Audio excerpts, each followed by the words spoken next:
SkatCast presents episode 3 of the Just a Ride podcast. Life is fucking confusing and none of us know what we're doing, so let's amble together. It's just a ride.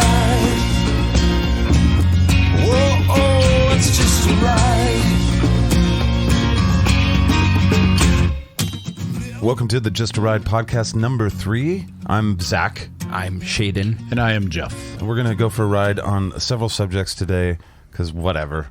We got weird shit to talk about. So we're going to talk about emotional maturity. Where the fuck is that? We don't have any. We're not the experts on that. That's We're trying for to sure. decide if we have what our levels are. Yeah. Probably low. Very If low. we put all of ours together, we're like maybe an sixth angry grader. teenager. Yeah. Oh, sixth grade? Sixth grade, Yeah. angry teenager. I perhaps overestimated Definitely this. not a stoic philosopher, that's for sure. What the fuck I'm talking about. So, and then we're going to talk about a little bit on nutrition and the long COVID that Shaiden and I have been hanging out with. That's fun. We're also going to talk about parental lies. My mama told me some things that I learned way later in life that are not true. And Jeff has a few stories, and I'm sure Shaiden has a story or two. We're also going to talk about women's tits and how they should be covered or not. And now that summer's coming around, should women be able to not wear tops? Why not? I say free the teat. Free the teat.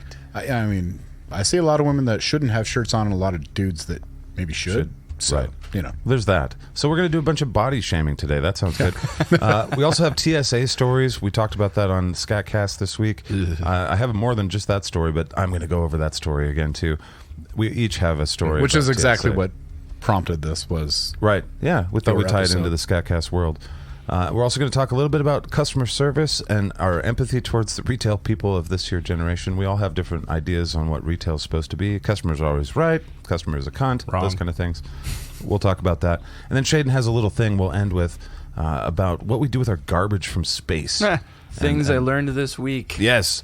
So let's start it off with fucking, let's talk about nutrition a little bit. I mean, I'm the gas station burrito guy, so I don't know how nutrition expert you guys would think I would be. You want to defend your stance on that? I don't. I will let you know that I eat It's better now. indefensible. I eat better now. I took off yesterday to go fishing and I hadn't eaten and I went and bought two. Not what you would call gas station burritos, but I did go to the Mavericks and get See, the Maverick breakfast doesn't burritos. count. Yeah, that shit's good. Maverick's trying to be... But I'm going to tell you, I'm going to go to gas station because it was $14 fucking for two of those goddamn things. Right. Could have gone to Taco Bell. I could have, actually. You could have gone to Rancho I could have Viejo. actually and got some beans and rice, Yeah, and, dude. and had that tortilla folded any direction I wanted, And had the Yeah. experience as well. Yeah. I don't know. with some real hot sauce. Yeah, you're really only hurting yourself. But at that point. Shaiden some and I chips. both wanted to bring this up because, playing in band, I've noticed that after COVID, I've had drastically different lung capacity. And there's been some other things that have just been kind of a fight to get back. Yeah, I've got after some weird COVID. things that have lingered since Yeah. I had COVID. And I it's know been a people- while. We had COVID, like... 2 years ago now? Yeah, because we had it at the same time. Yeah, it was like beginning in November. It was- like in the early days. Yeah. We all got through it together. Right. Stronger for it, but also long COVID apparently. So okay, Yeah. let's talk about it. I have so I lost my smell like a lot of people No, did, but I can mine, still smell you, mine dude. was You haven't gone. lost Yeah, it. no, I don't smell like anything anymore. I still have, smell I like have my no body. odor whatsoever. Wouldn't that be great if it worked like that? Like, I don't stink anymore because I can't smell it. And they're like, you're right. Yeah, that's how things work, bro. It's like I can't. Yeah, if I can't see you, you can't see me. But no smell means like you can't taste really very well. So that was the weird thing because I never lost my sense of taste. Really? Not really. Like things were it was like my nose was plugged, but nothing Yeah. tastes different, and there was never a period where I couldn't taste something. Okay.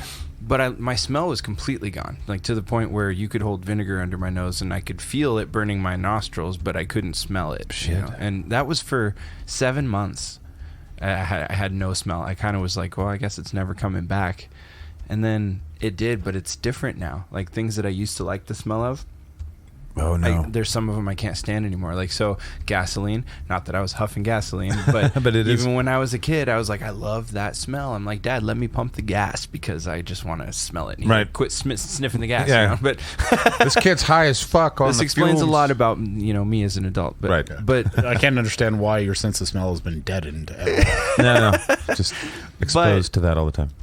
long story short, I can't stand it now. Like it's putrid to me. Like no. I kind of dread when my needle's getting towards E because I'm like, oh man, I'm gonna have to smell that awful metallic rot smell. Like it just smells it's the worst to me now, Yeah. and it You know, bothers on me. that token, I know a couple people that have said to me, like, I can't smoke weed now after COVID, and they were like the weed people. Like, Yeah. it just makes me feel bad, and I hate the smell. Yeah. I can't blame that one on COVID. I had that. Well, I know with you're me. one of those. Yeah, Yeah, you're I'm like, one of "Fuck, those, wait." but it wasn't because of COVID. No, right?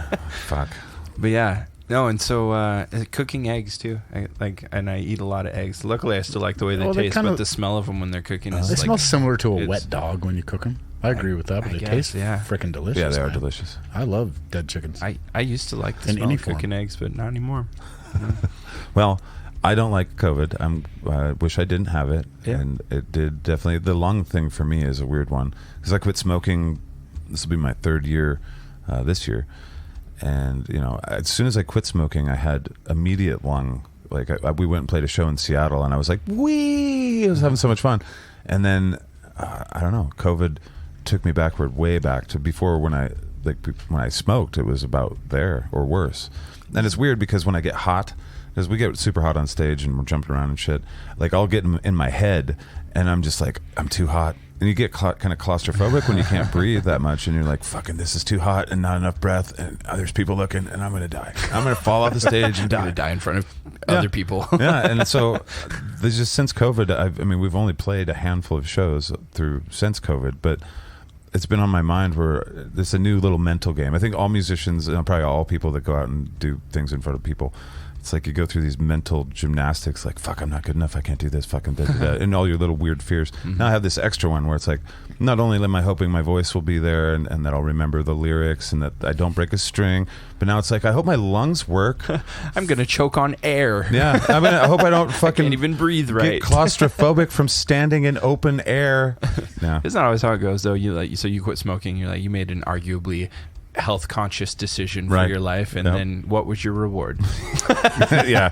Well, I think It's always when you clean up your act. So the moral of the Yeah. story is just Never try. lean into it. Yeah. Just drink all the booze, do all the drugs. if you're doing something bad, just make that a part of your personality from now on. I should also follow that with I'm not a doctor. I don't know shit about what you should do for your health. Dr. Shaiden says smoke all the cigarettes and you'll be fine.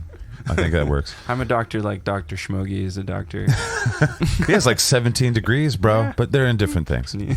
I don't know. So with the reason why I brought up nutrition is because, you know, usually when you get sick, there's medicine and there's that kind of stuff. But I think we're of the generation now where people are learning that healthy living can get rid of a lot of the things that send you to the doctor in the first place.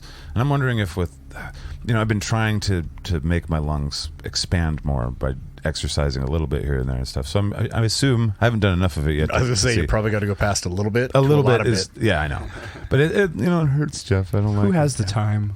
But I'm wondering, 30 minutes a day of do something with a purpose. There he And is. that's I knew if we poked him enough. Yep, Yeah. you're gonna get me going on this Yeah. shit. Yeah, Yeah. 30 minutes a day. Help me, Jeff. I wanna when know you're how to doing heal my COVID cardio of whatever it is, and it can be walking, quite simply. Walk with a purpose. Right. You know, make your heart and your lungs work. Right. Walk like And somebody that's how you build stalking strength, you. right? Well, I do play music a couple times a week, jump around and all that shit. yeah, that's not enough. It is a hell of a workout. I don't know I'm what not the hell saying you're it's talking not. about. I'm not saying it's not. No, I need to do it every day. But there's certainly a purpose there. By the end of it, there's a little lake where I stand. So come on. Yeah. Although that could be me. I've being had to wrong. swim through it to get off stage before. Can't Yeah. vouch. Yeah, I've smelled I it. usually sent little rivers over to Shaiden's side of the stage, like, this is a little peace offering from my lake to yours. Gives a whole new meaning to river dance. It's gross. You might have some advance at like hot yoga because you know how to deal with a sloppy wet floor and not fall on your Yuck, bro. face. Yeah. I could do some hot yoga. I did You some could hot yoga. innovate. They would innovate because of you being there. It would force innovation. They're like, okay, we have Innovation through sponge maps. adversity. We have sponge mats so that the people aren't offended. And Oh, they got that. Yeah, that's Ridiculous. A real thing. I All right. think the interesting thing about health stuff, because I've spent a lot of years tinkering with my own health. You know, like especially my diet. I'll pull something out for a month or several weeks, and then I'll put another thing back in, and just to kind of see, because everybody's body is different. Well, that's You know, that's like- why there's 1,000 different diets out there. Right? There are 1,000 There's different. not the one that works for you. ideas. It probably won't work for me. Exactly. You know, but Sorry, I just had this Go ahead. conversation in another interview, I guess it was, that I was in.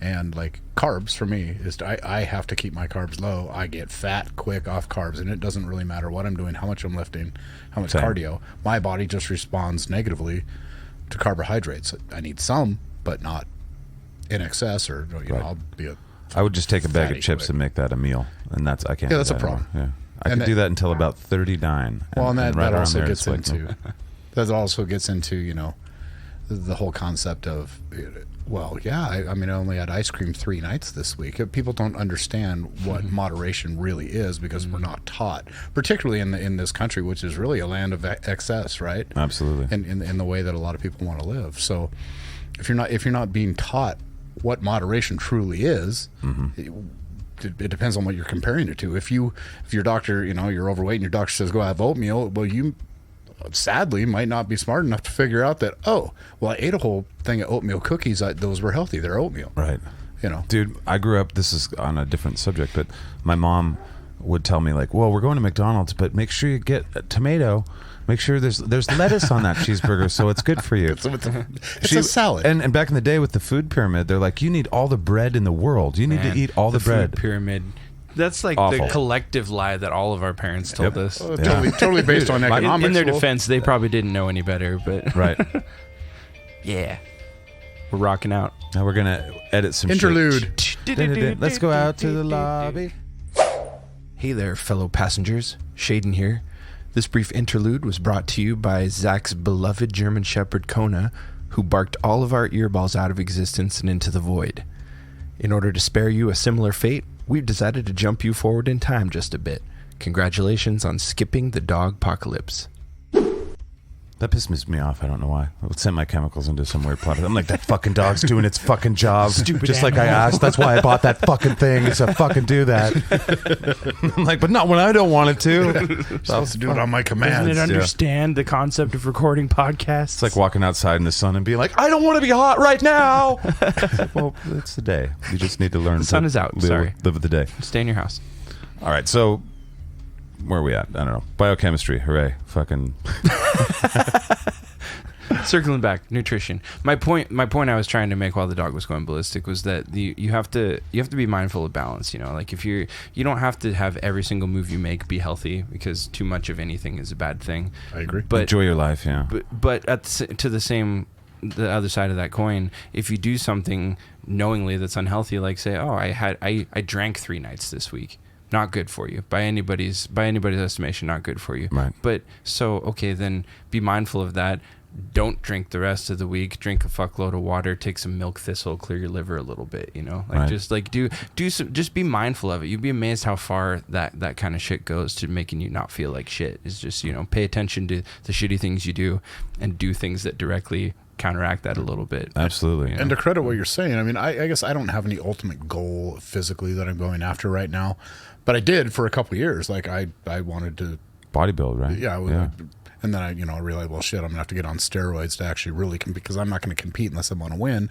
Right. That was a decision I don't want to do steroids. Right. So I'm gonna go a different direction. But for that 2.5 years, I was so focused on not being a fat body, and I dumped 60 some odd pounds, got in really good shape, and I was so quit drinking, quit chewing, did all these really strict things, worked out twice a day for the majority of that time. I lived off chicken and broccoli and rice pretty much, which I can do. I don't have a problem doing that.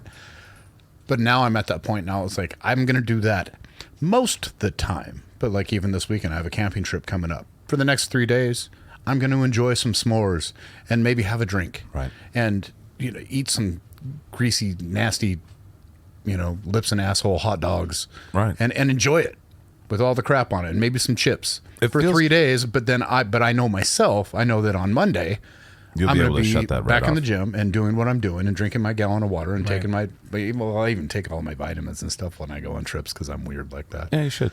But agreeing with you, do moderation, right? Do things for a very short time, but moderation for your health is every day.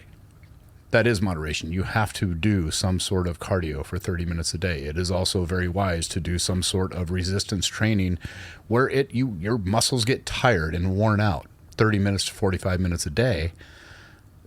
So to hell to defy gravity and all kinds of detrimental diseases that we get to our bodies that stop us from moving. And even as I would consider myself a pretty healthy guy, considering even at my age of 51. And maybe my physical attributes probably look better than what I really am. But that sounds super arrogant. But I look but I don't great. look. I don't feel great. I But know I look like I look Adonis, but I actually don't feel 100% God, I love me. Adonis. I'd fuck I, all of a sudden, I feel like Silence Lambs. Too sexy for this room. I'd fuck Too me. s- Now I'm dancing in front of. Okay. By the Get way, that out that's of my Jeff head. Getchell, in case you wanted to know. That's him. Not Point is, I mean, you wouldn't, if you didn't see it, you wouldn't know the pain that I go through every morning because of my, I broke my back in an accident a few years back, and that is lifetime effects. I go and work out despite of the pain, and it ultimately goes away. But if I didn't go through it, every morning I hurt, but even at that, if I didn't do the things that I do regularly, I would be in Way worse. crippling pain Yeah. because of the injuries that I have. I have to move to stop the pain. right. Well, that's ancient wisdom, man. Like I had a older guy that I respected a lot, and he told me something that seemed really poignant. And he's probably not the first person to say it, but it hit me when he said it to me. But he said, "When you stop moving, you start dying." That's exactly Yeah. true. I mean, And I was like, "Wow, I've never forgotten that." Because I'm like, "Oh shit!" Like, You go for a couple of weeks and you haven't moved. You're like, I'm dying. yeah, I'm literally dying. I'm I dying remember right now. Help. not too long ago, I mean, hurting myself. I don't know. I was sleeping or tripped on a cat or who the fuck knows what I did, but I hurt myself. And to the point where I went to the doctor and he's like, well, okay, we'll do this and do this, do this. It was like stretches and some strengthening, just some weird shit. And I'm like, well, how long do you do that? He's like, For the rest forever. of your Yeah. life. This is what you do now. Yeah. You're 50. This Yeah. is your life. You need to do this every day. And I do. My first hour of being up is getting coffee ready, taking my vitamins, and stretching and using. I have like the shepherd's hook to dig into my back and all these Reminding little your body how to contraptions function. around. Yeah, just to be able to get dressed to go to the gym. So it's pretty amazing that you go out in the gym and you fucking work hard. And, Amazing or stupid. It depends on who you ask. Some people are impressed and some people just think I'm a fucking idiot. well, yeah. So it Well, just some all people depends are on clean. what their archetype is. Yeah, So I think Indeed. you try hard personally. But. yeah. I'm motivated. I definitely, I will admit, my main motivator to get into shape is to be able to get out of shape again. Like I enjoy be the able to cycle. fuck off. Yeah. Yeah. Like I'll go for like, usually it's the summer is my cycle. Like the summertime, I'll get super healthy because it's the season to go out and do stuff. That's my fucking and then time. and then I as things get crappier and I want to be inside anyway, I'm like, all right, I earned it. I was running pretty much every day all summer. I was doing yoga. I was hiking. Now I'm gonna eat all the chocolate that's ever existed, and I'm gonna get fat. And then next summer I'm gonna go, why did I do this? And I'm gonna do it all again. right? It's funny how that works. Different people do different things. Balance, baby. It seems like generally the first motivation is either something as simple as I want my clothes to fit because I can't afford new clothes, or I just want to look good naked. I think those are Right. generally the first two that people look at. Right. And then again, I'm not saying I'm right or wrong, but what started happening to me is like, no, I want to look better than a 30-year-old. I want to look better than I did when I started my I career. wanna look better when I than a leave my fetus. career. Yeah. I want my old fetus weight back. That definition you had. Fetuses are really in this year. I would- there. It's big, Being around big kids, topic. I would love to have that energy, and I'm trying to produce it, and Yeah. it's almost impossible. Oh man, the kid energy is ridiculous. Unstoppable. My buddy Kaz from Japan calls it young power. young power. They have the young power, and it's like, oh, I get that. I don't Yeah. understand why it's against the law to kennel your children. It's such a safe place for them. You can feed them and water them, give them Kennel up. blankets and Kennel up. pillows. My parents had a pet store. I'm pretty sure we sold a few kennels a year for that purpose. He ate dog food. You Yeah, can't tell me don't you didn't forget get put about- in a kennel. I lived in kennels for a long time. I know how to you get go. out of them on both sides. I know how to get out of a bunch of different metal ones and the Vera kennels, the airplane safe ones. So You're like Houdini, but for pet things. that's right. But then I had thumbs. The dogs didn't have thumbs, so I kind of had an distinct advantage. advantage, yeah, It was I'll grant pretty big advantage. All right, so I think we've talked about our little health stuff. That's our health advice. We're not doctors. No, Whatever. gas station burritos for the rest of your life will Yeah. be fine. 100%. Just make sure Lean you have into some the milk bad thistle. decisions. That's And the key get to your long life. Tums and make sure that you Just actually put get the ice cream to go Band-Aid with on it the to wash alley. it down. Yeah. And maybe like a Mountain Dew. Right. In the future, we will talk. I studied biochemistry for a lot of years. I love nutrition. Shaiden brought up something that nutrition is very much individualized. I'm kind of the mindset of that blood types is interesting to me. I don't know if it's pseudoscience at this point. I've read a few books on it, but quack doctors can publish books. You've kind too. of sold me on some of your theories. Yeah, there's for sure. I mean, biochemistry is the answer to health. Like understanding how the cells work and that cell malfunction is when you're unhealthy. All forms of unhealthiness is when a bunch of your trillions of cells are like, "Nyah," and they're made out of bullshit. You We'll gotta, talk- we'll you gotta talk about that in the manipulate future. that gut biome, bro. That's right, bro. Just like in that Futurama when he eats that gas station fucking egg salad sandwich and they builds that civilization. You Heck got to yeah. manipulate that. Like in Rick and Morty, where there's a theme park inside the. God damn it, yeah. Exactly. And Jeff's over here like, fuck you, Osmosis Jones. fucking nerds. What else do we got? Osmosis Jones was great. You want to talk Aquatine Hunger Force? We can have a conversation. Okay, Okay, that's see? a great one. There you go. All right.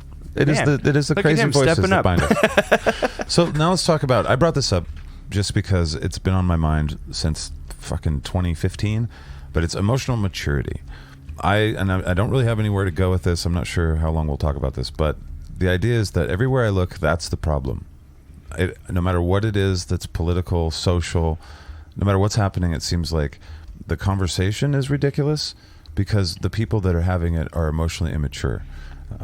When I look at, and I'm not going to say names or subjects, but when you listen to the media discuss things, because we've talked about nuance and how they just don't care, that's an emotionally immature thing to do, is to skip nuance as part of a conversation. Well, and where does nuance come from? It comes from when you have the ability to be mature enough to not speak from an emotional standpoint, but from a logical standpoint. That's where you get nuance. Yeah. If you're speaking from emotional standpoints, which is a very immature way to act, that's why you have the problems. As soon as that happens, nobody's listening anyway. Right. I think mature people also care if what they're saying is true. Care if what you think is true is an emotional mature standpoint. And I'm noticing that people are talking through each other, ignoring each other, and I think a lot of people think that they're being righteous by ignoring people's conversations. It's like, I don't want to listen to you because you believe this straw man that I've created for your belief system. And I just want to say that's an emotional, immature thing to do. You're hurting America by doing that. And yourself. And yourself. You're, more than anything, yeah, you've created a place for your brain where you can't be intellectually honest, and so you really don't have a place at the table to talk with the other adults. I hate to say that. I don't feel like I'm a super big adult, but I'm aware that emotional maturity is required to sit at the table. We've all at the very least known someone in our lives, if not been this person at some point in our lives, where they have their posse, of people that are just affirming them all the time. Oh man. And they specifically surround themselves with these people because who doesn't want to feel, validated all the time? It's just like you can say something and then look around at your cronies and they're like, yeah. Exactly. Yeah, It's like on the playground. and it's like that feels good, but it doesn't serve you well. And it doesn't serve those people well either, the people that are latching on and following around. And I feel like the older I get, the more I look around in the world at adults and I see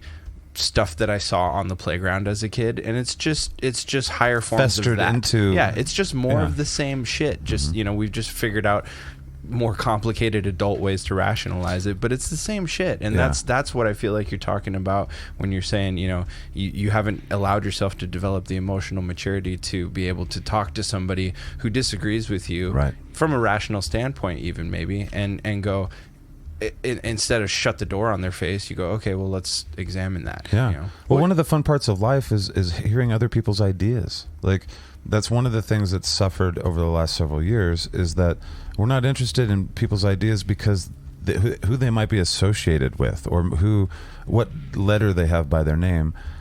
And ideas are what makes life interesting. And really, intelligent folk, they talk about ideas. That's what people do. And we don't get to do that anymore in this society because people are bad. We've decided that certain people are off limits to talk about, and both sides do this. They're like, I don't want to be neighbors with this guy because he waves this flag.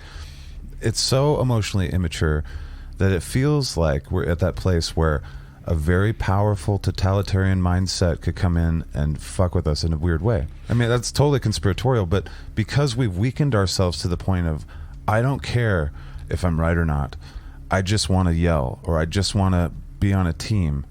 that emotional immaturity could lead us to someone strong-handed. That's how history works, is, somebody will come in when there's a big schism or cleavage between people and take advantage of it. I mean, and at the risk of us sounding like hypocrites, because what you're talking about, we all have some degree of that. I would say that, because I know you guys, and myself, we happen to be people who very much try to fight that tendency to not have our biases and attach to those and really look at things from a different perspective. But I think one of the biggest signs of knowing that you are maturing is to be able to listen to what somebody else says or see something in a different way than you've always thought before and go, oh, I was wrong. Yeah. I mean, you have to be mature to say, I was wrong. Yeah. I was not just a little wrong, I was a lot wrong, and I understand this, and I'm going to try to practice this principle because this makes more sense than what I ever thought. And it seems to be, most people cannot do that. Well, it's hard. It's hard because there's this, there's a name for this psychological behavior. Maybe Zach knows it when I explain it, but I can't remember it right now. But I've described it as like a, you start out in a ship and you're headed out into the sea, and your ship is basically the analogy of all the things that you've gathered, and you're like, these are the things that I think are true. This is, and so that becomes your basis for how you interact with the world at large and the other people that you cohabitate with. But when you get used to sailing in the comfort of that ship, and then you encounter something that forces you to hop in a dinghy and reset and start, heading out on your own, because you're like, oh, everything that I thought that I based this ship on, suddenly I'm not so sure about it anymore. To your point, Jeff, where you're saying I was wrong about that. That's a hard thing for people to do in a lot of cases. And now I'm stuck in a dinghy and I got to start over. Well, yeah, that's scary. it's Now I got to go Robinson Crusoe on this shit. Fuck me. Swiss Family Robinson. By the way, Should've listen paid to you with attention. the analogies. That's usually my deal. Yeah, well, Proud of you. I'm learning, man. No, but I mean, the point being, it's partially a pride issue for sure, but it's also a fear issue, because it's like you don't want to take your whole pathos and ethos and look at and go the way you look at the world and then just go, oh, I guess not, because then you're losing a piece of your identity with it, and that feels shitty. Like, it's a hard thing to do. It takes some courage to do that, and it takes some humility for sure. And there's no shame in it, but I feel like there's a lot of facets of our society, particularly now, that they're creating shame around that. It's just like, oh, you didn't have it all figured out. You were wrong. Exactly. You fucking loser. It's so It's just ridiculous. like, what the heck? We're all wrong. Right. Sooner or later, we're all wrong. Yeah. And we're wrong way more often than we're right. And there are all things that we strongly believe that we are 100% right in, and maybe we are, but there's going to be people that don't agree with us. So it kind of goes both ways. I guess if you're willing to present true evidence to somebody that your principle is true, you would want them to at least have the option to look at it objectively. Right. So many people don't care about truth in their life, so when you present truth, it means nothing anyway. I don't know. It seems to me that a very intelligent person is a person that can entertain lots of different ideas without buying into them. Like, you don't have to be a conspiracy theorist to delve way deep into conspiracy and be like, all right, what are you guys talking about? What is it that you're thinking? Yes. It's this initial... I love talking to people like that. Yeah. Like James, our drummer in our band, love him to death. He knows this. I don't buy all of the conspiracy stuff that he's into, but I will always listen to him talk about it 100%. Yeah. Because it fascinates It me. is. I'm like, it would be so fun if that was true, and I hope I'm wrong. I hope I'm just a jaded piece of shit that's like, nah, there's no way, and then it turns out that there really are lizard people, because cool, man, like that's way more interesting than COVID and inflation. Right? Well, I mean, so much more interesting, yes. I was just having a conversation with my father yesterday, and we were talking about religion and God and all that, and he just like, well, you haven't really studied enough. And I don't think he knows how much I delved into it when I was younger, but have I read the whole Bible? No. The whole point is he believes there's God and he's going to go to heaven. And again, I think he's incorrect, but the reality is I don't know. It's not I think he's wrong. I just don't know, and I'm not willing to say that I do. Right. No. But the concept of it is great. Yeah. It's fantastic. That'd be cool if you're right, but well, the truth of the matter is nobody knows, and I think that's part of the deal. Whatever the deal is, like, it's the not knowing that makes it valuable. And I think that also, just because you don't know, and arguably maybe you can't know, and until you're not here and can't tell anybody of the rest of us. That's the damn neat it, trick. you know. Yeah. But I think that even in spite of that, searching and hypothesizing and entertaining ideas, it has so much value. Just the act of doing that has a ton of value. You don't have to grab onto one of them and go, this is the one. It has to be right. I'm putting my money on Black 13, Right. and that's it. You know, like. You can do that. It's your life, but I think there's a whole lot more value in just reaching into the void in many directions. And, you know, just the act of doing that is what's going to cause you to grow along your journey more than just grabbing one and going, this is as far as I go. This is the thing. I guess in that particular realm of religion is you're required to make a commitment. Right. And then that's what your I don't growth agree. is, And that's what I don't agree with. Yeah, exactly. I think life is about, if you decide not to buy into a certain religion or government, your whole life is about finding little pieces to build your moral compass and your philosophy of life. I mean, that's what we're doing. That is the ride. And good point on bringing the government up, because as we all know, government isn't just another religion. It's a belief is. system. Yeah. Absolutely. Like, it's all make-believe fantasy stuff. We are just making stuff up as we go. As we noticed, there aren't any adults in the room. I mean, in the big room of life, there aren't any adults running around. or this one. Quite Or this room, yeah. Yeah, In all this room- reality. And yeah. you guys are some of the best And we're adults I know. unsupervised. We're unsupervised. So we should, I'm the we should all most be afraid. responsible person I know. Yeah, that's a good way to put it. That's a great way to put I'm it. responsible, so I can get away with being irresponsible. Right. Same reason I work out. That's You're noticing a pattern. Yeah, I here. see the pattern. He's hedging his bets here, like a Fuck little shit bit. up just so I can fix it, so I have something to do. Yeah. And that's And I have kind of live my life that way commitment too. issues, It's kind of an agnostic point of view. You're like, I don't know, but also I'm not going to like go against it. But to close out this point, as the listener, and if you don't already do this, think about if you're say political. We'll just go political. You're on one side of the team, and you know your side really well. You know the talking points. You know your beliefs and all that stuff. Instead of taking whatever your team says about the other team, throw all of that away and go listen to the other team from their perspective. So it's called steel man, straw I was man. going to say, isn't that a steel man argument? Is knowing the arguments Exactly. of the other team. Like I find it pathetic when I get on Facebook and I listen to people trying to talk shit, political bullshit, whatever, and they straw man. Like if the ideas have to be straw man, you're giving them power. Because rational people are going to see that and be like, you're not even telling the truth about the subject. So I can't trust you.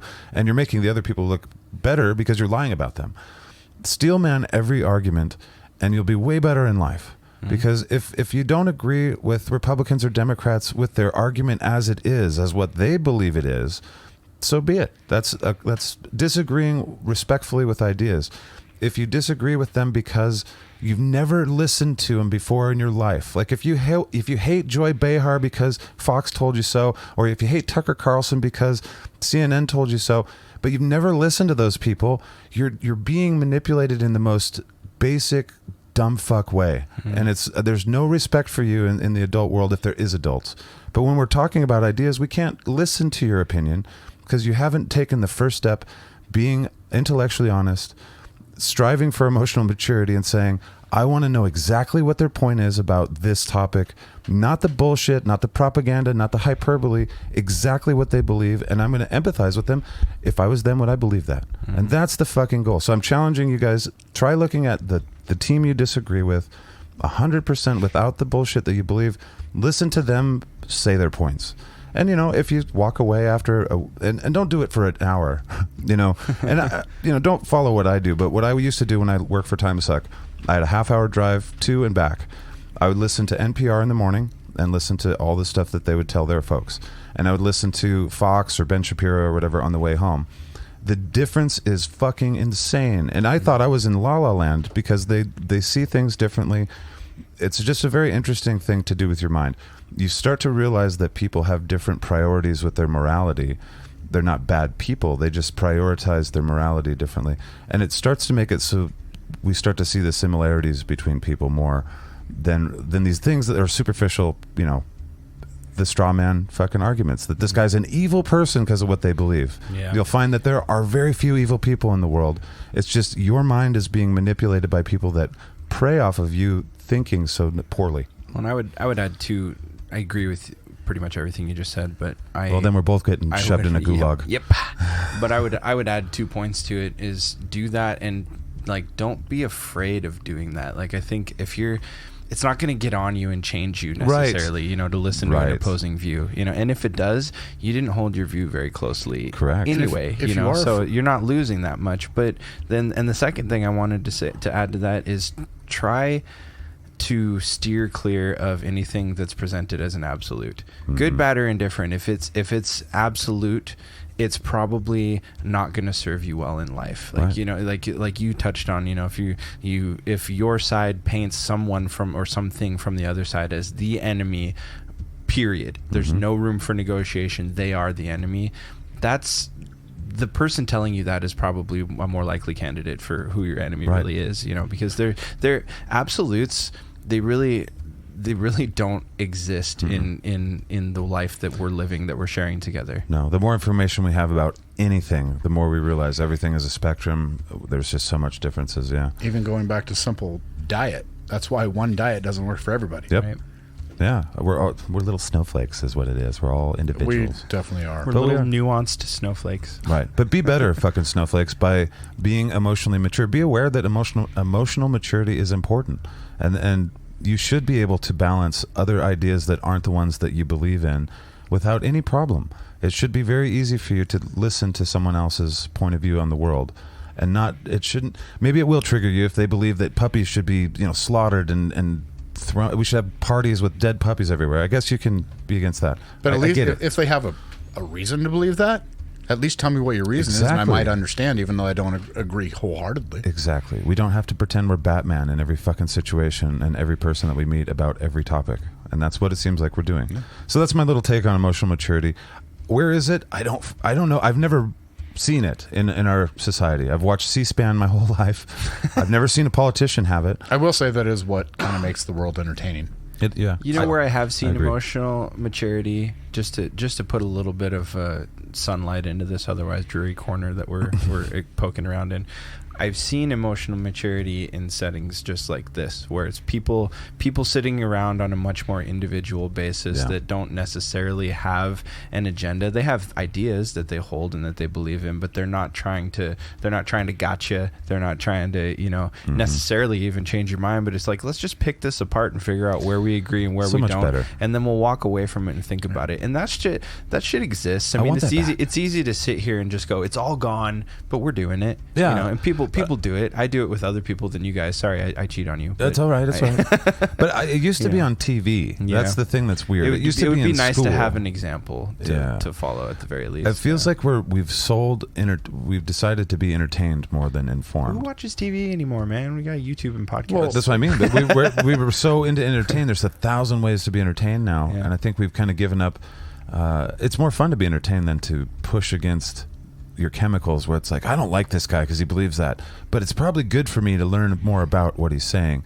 Instead, it's like, I'll just watch Netflix. Well, the whole pre-phone computer shit that we're living in today, I mean, you would see the Inquirer and all the whatever, All the tabloid all the shit. tabloid bullshit. Now we literally live in a tabloid world.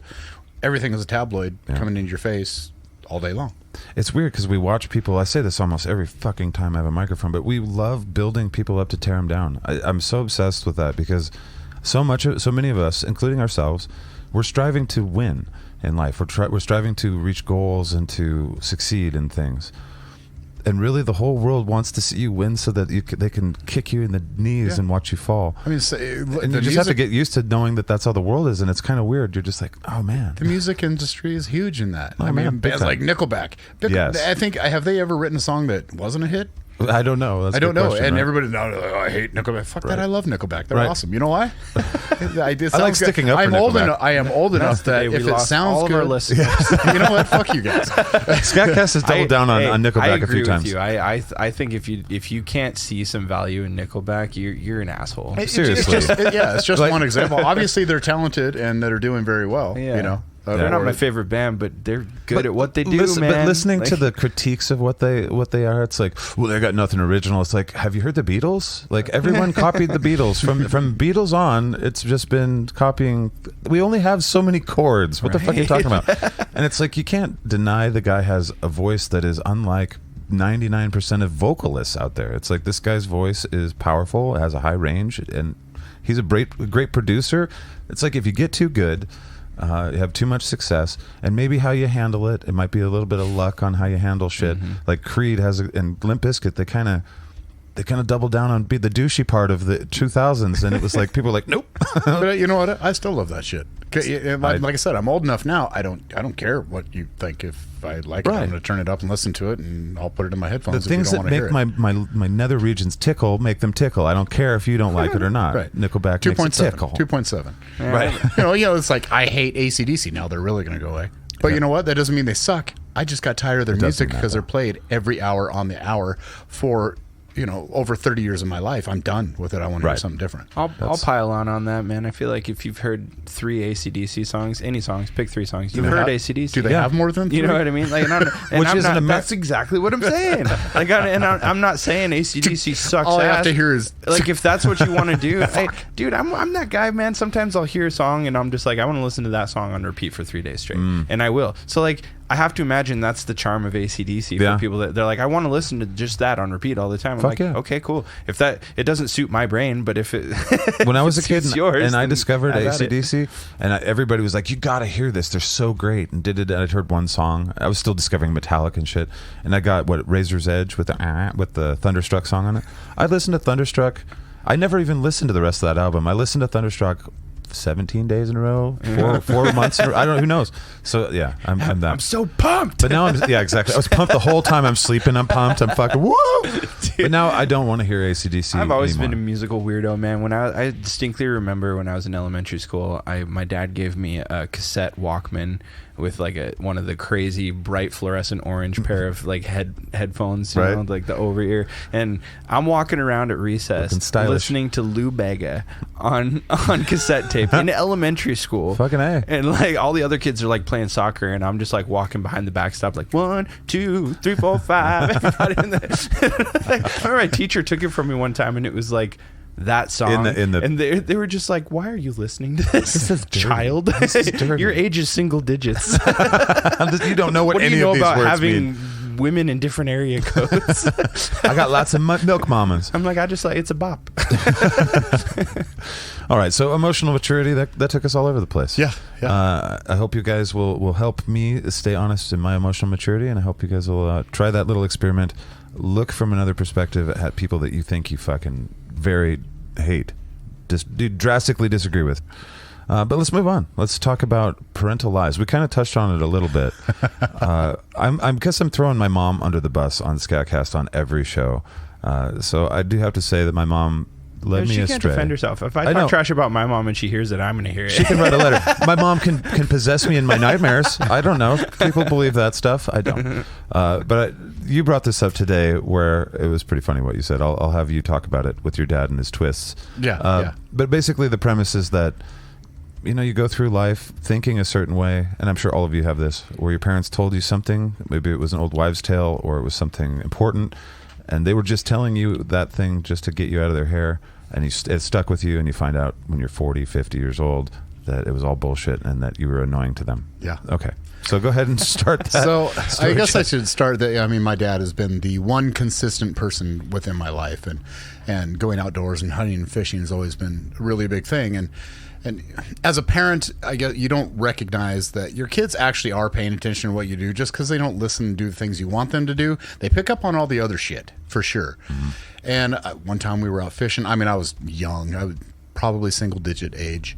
And my dad was helping me get rigged up, and he was trying to show me how to do it. And it was this simple knot to tie a hook on a line where you thread the line through the eye of the hook and you bring it back up. And then you start twisting the hook to create so that you can come back through and make a loop. And I probably was annoying the shit out of him. But I can remember, I said, well, how many times do you twist the hook? And he says, 13. And then he ties the hook. And That's the official objective. So my whole life teaching kids and other people how to fish, I teach them how to tie this hook, and I'm like, you got to twist it 13 times and come through and do all this stuff and tie this nice, get it all nice and wet, tie it up. And I was years old, out fly fishing with my dad, and I'm working with this 5X really thin line. It's just a pain in the. I got sausage fingers as it is. I'm trying to tie this line. I'm like, God, this is retarded. I can't do this. I'm retarded. finally I got it tied, and then I'm watching him do it, and he turns it like 6 times and ties it. I'm like, that son of a bitch. My whole life, I've been doing, like, without question, 13 full twists of this hook. You start over to get again. it tied like, on, and I okay. realized at that moment, I was probably being a pain in the ass, and he just threw out an arbitrary number to give me, thinking you need to do it, more than once. So he gave me a high number so I would do it enough. But no, it was 13, and my whole life, it's been 13 twists. That was unnecessary. So it's possible that 100 people have been taught that because of that. Roughly. You've taught, yeah, probably. So there's a bunch of people that are like, effect. Yeah, there's it's probably a gotta be a YouTube thing. how-to video. It's like 13 times. 13 times. Gotta go 13 times. Yeah, why 13? I don't know. No one knows why. It seemed like a lot back then, but I did it anyway. So how do you feel? Is it like the Santa Claus situation where you're like, you motherfucker? No, I just think it's really not so much that. I do have a motherfucker story that I'll Okay. get into real quick. Another one with my dad and something that he taught me. But what it did make me realize is I'm a highly sarcastic person, in particular, well, with everybody, including children. So I'll tell them shit that I think's hilarious while not even realizing that that's actually what they're going to believe. And an example, another one that my dad did to me, growing up, we had, meat sandwiches and bologna, and every meat for your sandwich in my house was called horsecock. That is just what it was called. My dad's a funny guy. He has funny names for shit. My whole family's that way. You can picture it now. And so it's horsecock. So I don't know how things go today with school lunches or anything, but back when I went to school, basically the first of the month, your parents wrote you a check and taped it to your shirt or whatever they did. Put it in your... We didn't have backpacks back then. We'd carry gym bags. Right. You got beat up if you had a backpack. Oh. Back then. Things are so much better now. Anyway, they send a check with you. You give it to the cafeteria. They give you a lunch card that had all the days of the month around the edge, and they give you a punch. Right. Well, my parents forgot to send a check. Right. So they didn't let you starve as children, but you had 2 options. You had this white bread and peanut butter sandwich that they pulled out of the freezer. Nice. And the peanut butter was frozen, and I wasn't allowed to eat white bread as a kid. My dad's always like, you can take a loaf of Wonder Bread and make it the size of a baseball. You're not eating that crap. Well, okay. Fair. And the other sandwich was now that I know now, it was a bologna sandwich. Right. But Not back horse. then, that was not a bologna sandwich to me. That was a horsecock sandwich. That's funny you learned the word cock so early in life. I didn't learn that till 7th grade. So when the cafeteria lady's like, what sandwich do you want? I'm like, I don't want that frozen peanut butter shit. I'll take the horsecock sandwich. She's like, the what? I'll take the horsecock sandwich. She's like, it's a bologna sandwich. I'm like, no, that's a horsecock sandwich. My dad told me. My dad doesn't fuck And around. that's how I got suspended in 3rd grade. You knew the word cock in 3rd grade. That's amazing to me. I didn't know it till 7th grade. And I just thought it was meat for a sandwich, though. I didn't know That's the even representation necessarily. when I came home from 7th grade, that's the only thing I learned the first day was that the words cock and cunt were fucking neat, and no one had ever told me about those. And I'm just like, cock and cunt, and my parents are like, you don't say those. Oh, yay, I learned magic words again. Thank you, school. Thank you, public school. Well, I got a story about... I probably have 1,000 of these, but I just thought of one, and I told you this before we did the podcast. But my mom was a queen of, I think, just not wanting me to get in trouble. So she'd tell me things to keep me from getting in trouble. And the one that I always Trouble remember... or hurt? Just doing things she didn't want me to do in general. Just like, you know how you're a parent, you're like, just don't do that. You know, it's like a dog. It's like, just shut up, lay down, don't sniff anything. I was like that. She's like, just stop moving. Just be there, alive, but shut up. But she would tell me things like that all the time. Lock me in places, good stuff. But we would go to the beach, say the ocean. I had an aunt that lived in Oregon. And to keep me from swimming out and doing whatever, she told me that at the moment you touch the ocean, that it would grab you like a hand. And the riptide would pull you out into the ocean. We'd never see you again. That's true. Yeah. That's 100% It's 100% accurate. I've learned that in life. After swimming in the ocean, I have died several times. But for years, I mean... I learned how to be a lifeguard. Like I took swimming lessons from my mom just like, let's put him somewhere. And so I took like 9 straight weeks of 9 different courses of swimming lessons. So I got lifeguard certified at like 11, but they're like, you're too young for that and whatever. And I still would go to the water like a strong swimmer and be like, oh, there's no way. While there's children swimming in the ocean and shit, I'm like, those kids are just crazy. They don't know. And I'd tell other kids and stuff. And I don't even know how old I was when I learned. It's like, no, that's not how they work. You want to watch out for the areas where those are. And it's just like, fuck. But I thought it was a hand. My dad didn't do anything. He's like, yeah, don't do that. Because he's also like, annoying. Just shut up. I don't have to swim out there. He couldn't swim anyway. He's like, you'll die if you The go only out reason there. you were, bred was to try out dog food. I'm the dog food tester. I'm doing a good job there. This is my treat. I get to go swim in the water. But anyway, that was my thing. My mom told me that the ocean would grab you and suck you away. And, but then I went and swam in the ocean when I was like 20. I'm like, I don't feel like it's going to suck me away. But the whole time I'm like, fuck, I might get sucked away. You never know. And it's not like there isn't, riptides or whatever they're called. But Undertows. Undertows, yeah. But, you could probably still swim in the ocean if you're okay, I mean, it can happen. Yeah. Yeah. Yeah, I've actually seen it happen in my life, and I'm like, my mom was right. I mean, honestly, But- if they really wanted to get rid of you, they would have said, hey, go swim in the ocean. Right. So they didn't want to get rid of It's me. gonna be really ironic if you die like in an accident, like you drown in the ocean or something. Ugh. It'll be. I'll be at your funeral and I'll be like, he should have. listened His to mom warned him. His mom tried to tell him. He was laughing about it on our podcast. And now who's laughing now, Zach? I said that the way I want to go is scuba diving, so I mean, it'll be close then. Yeah, I'll be halfway there. You're like, I can just see Zach going lower and lower. I'm gonna find that hand. I'm gonna find it. It's got to be in here somewhere. Why not? You got to have a story. We skipped your piss the bed story last week. I don't want to be disappointing, but They told you only good things? My dad God damn mostly raised me. Like I got most of my paternal wisdom from my dad, and he shot really straight with me. Nice. I mean, you've met my dad. Yeah. He's that kind of person. Like he would take the time to explain the why usually for most things, and he didn't. You lucky He bastard. didn't really feed me too many lines, but My dad I was will pretty good at that. as compensation. I will tell you something funny about young me. Is I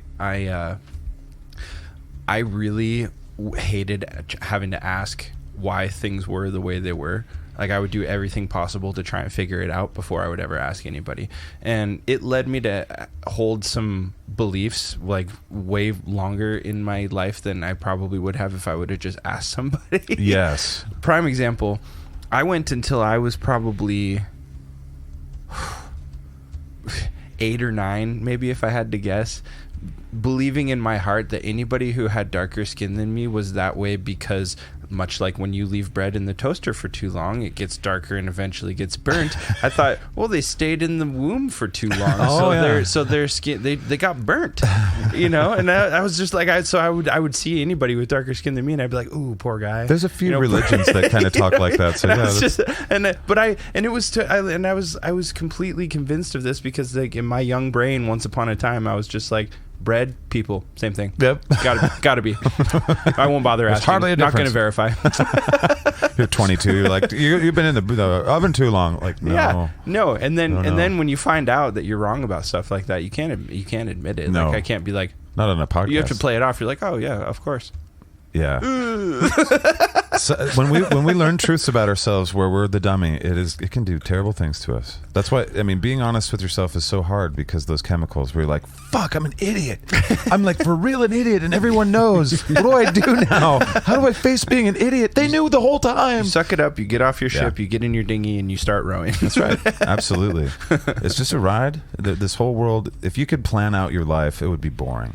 The whole point is like, don't fall in love with where you think you're going. Fall in love with where you are and make that shit fucking work. Isn't for that you. what makes everything fun is the possibility of failing? Yeah. If we all knew we could succeed at everything that we wanted to do, I don't necessarily believe that it would make us get off our asses faster and get it done. In fact, I think it would make us procrastinate more. I think so too. I think the proposal that you may give it all you got and you might really suck and fail anyway is what actually motivates people Absolutely. who have the ability to get motivated. All the best things in my life have been failures where I learned something huge, where it like made my life better. But in the first movie, The Matrix, they talk about that, where they're like, they made the first Matrix of Paradise. We're but going people- to Matrix out of this? Yes. All the Yes. things Yeah. we could go to, we Yes. went to Yeah. Matrix. Happening. Well, this Let is it actually a good one. They designed the Matrix, the world, like a paradise, but the people didn't buy it, and so the robots that created the Matrix were like, these fucking people are pissed and they don't like it because it was perfect. So they created the world that we live in, allegedly, with all its flaws and all its injustices because we work better in that environment. And you're a better need battery. stress and Utopia. conflict in your life, or you are unbalanced. Growth is a byproduct of adversity for sure. But, It's just- and utopia is just dystopia by another name. Like if we ever actually achieved it, we'd go, oh, this is the worst thing ever. You know, because it's not attainable. It just exists as this ethereal point that we can reach for. And again, just like I feel with religion or trying to figure out the meaning of life outside of your one human life that you get, there is meaning to be found in reaching for it, even though you're not going to grab it. Right. The questions make life fun, where you don't have the answer to those questions. Being like, no one knows. Well, reach for them anyway. Yeah, exactly. Try to answer. Right. I mean, even if you can't, just don't be a dick about it and be like, I figured it out. I got the answer. You're all wrong, and if you don't believe me, fuck you. Yeah. Everybody has their thing. You can tell somebody's wrong when they talk like that. Everyone has their thing that they strive for, whether it be religion or a job, or it can be numerous things. But it is that question of, can I actually do this, is what really does motivate you. And then that's where you get into things of doing things uncomfortable every day to get you used to that, because you want to really get something accomplished in your life. Get ready for your ride, because this is where you're going to find out what you're made of, because you're going to find out how fucked up you really are and how terrible you really are and what you want to do, even though you might be good to the average person. And the amount of work that you have to put in, because you need to become the best at this to succeed in your life. Well, and that's why it's and hard. It may not happen. It's hard to swallow when people say things like, "Joe, just fall in love with where you're at," because it's just like, well, what if where I'm at sucks really, really fucking bad? So like, okay, getting to a new destination is what life is about. So I would say fall in love with where you're at, and if you can't do that, fall in love with the act of changing your situation. Absolutely. Yeah. Or trying to figure out, like, I mean, people are looking for miracles all the time. The miracle is that we are alive and that we're conscious. Like, that's the big miracle what nobody can figure out. Like, that by itself, you should just be like, well, fuck, I can look at a flower. That flower exists and I can look at it, I can smell it. When people say stop and smell the roses, it's like, seriously, in a sense, we take so much for granted that, every one of us is probably... if you're in the worst possible situation ever, then falling in love with being, in a terrible situation is not easy. But falling in love with life, even in that terrible situation, falling in love with the things that you do have, is kind of the vibe. Because happiness isn't a place that you find yourself. It's it's something that you bring with you. It's a filter that, it's not happiness, but well-adjustedness is a thing that you bring everywhere. A lot of people are like, I hate this town. I'm moving out of this town. It bums me out. It's like, wherever you go, you're going to bring that same attitude. You're going to go bum out Portland, or you're going to go bum out LA with your attitude, because it's not a place that you go. In general, the common filter denominator you see the world is you. through. Yeah. And so try and work on your filters. Like, when you're, here's a good example from a guy named Timothy Leary. He was put in jail for reasons that were unjust. He went to jail for many, many years for a joint in his ashtray in his car. He went into the hole. I probably already even told the story. They put him in solitary confinement, and that usually breaks people in just a few days. He did it for a long time. And when a friend of his said, what are you doing? He's like, oh, I'm having a great time. I'm having a great conversation with the smartest guy I know. And, he's not having a good time because he's used to being a Harvard professor with lots of friends. But he changed the way he looked at things and accepted where he was and had a great time, relatively good time, but came out not broken, they wanted to break him, and he came out better perhaps for it. And I think that can be done by just challenging your filters, your belief systems, your ideas about the world, just messing with them from time to time. You know what I mean? Saying, again, look at the things you take for granted in life in general. I'm poor. It's like, well, in the United States, if you have a job and you make over 30 some odd grand a year, up until recently, you're in the top 1% that's ever existed in the history of the world. That might not make you feel good because you can't afford your bills and stuff like that, but it does change the perspective a little bit, where it's like, well, you're kind of being a cunt about it. Yeah. It's a good situation that you're in, that you're forgetting, and you're just looking at the negative part. But I'm kind of going off. I feel like we're kind of set up to fail a little bit in that regard, because of how much emphasis is put on happiness. Right. It's like happiness is not the point. No. Like, it's always been kind of confounding and irritating to me, because it's like, oh, like, we all know people, and maybe you are one of these people, and if you are, stop it. But they're just like, oh, only good vibes, only positive vibes. I'm just trying to live my best life. I'm just only happiness. And if you're a downer, then stay away from me because I don't need that energy in my life. It's like, okay, but you're being ridiculous, because if you reframe that with any other emotion, which is what happiness is, it's an emotional response to stimuli. If you reframe that, what if I was just like, hey, only angry vibes. Okay, I'm just trying to live my angriest life. If you're not a rage monster, stay away from me because I don't have time to calm down right now. Right. Like, it sounds ridiculous because it's emotionally immature. It's just as ridiculous with happiness. Happiness is an emotional response. What people are really driving at when they say that is they want fulfillment. And you can create fulfillment wherever you are, even if you're digging in the dirt. Yes, you can play a game with create yourself. Fulfillment. Yeah. It's just, and that's not to say that you have to settle for whatever happens to you, and that's just, well, I guess this is life now. But if you find yourself in a situation that you don't have an easy, quick way out of, then create fulfillment where you're at any given moment. Absolutely. And it doesn't have to make you happy. You could be miserable and fulfilled. Yes, at the same time. Right? Yes, and even I think that, for whatever reason, our makeup, and it might be just because of our society, it is easier said than done to not focus on the negative and focus on the stresses of life. I mean, currently in my life right now, I have some stresses that I have to wait to deal with. But I have to remind myself sometimes that my day-to-day life actually it is awesome. I have an awesome life. I had to make some major changes in my life that it even though through the transition, it can affect you negatively. It affects other people negatively. I've still created a situation where on a day-to-day basis, I have a happy life. I have a fulfilled life.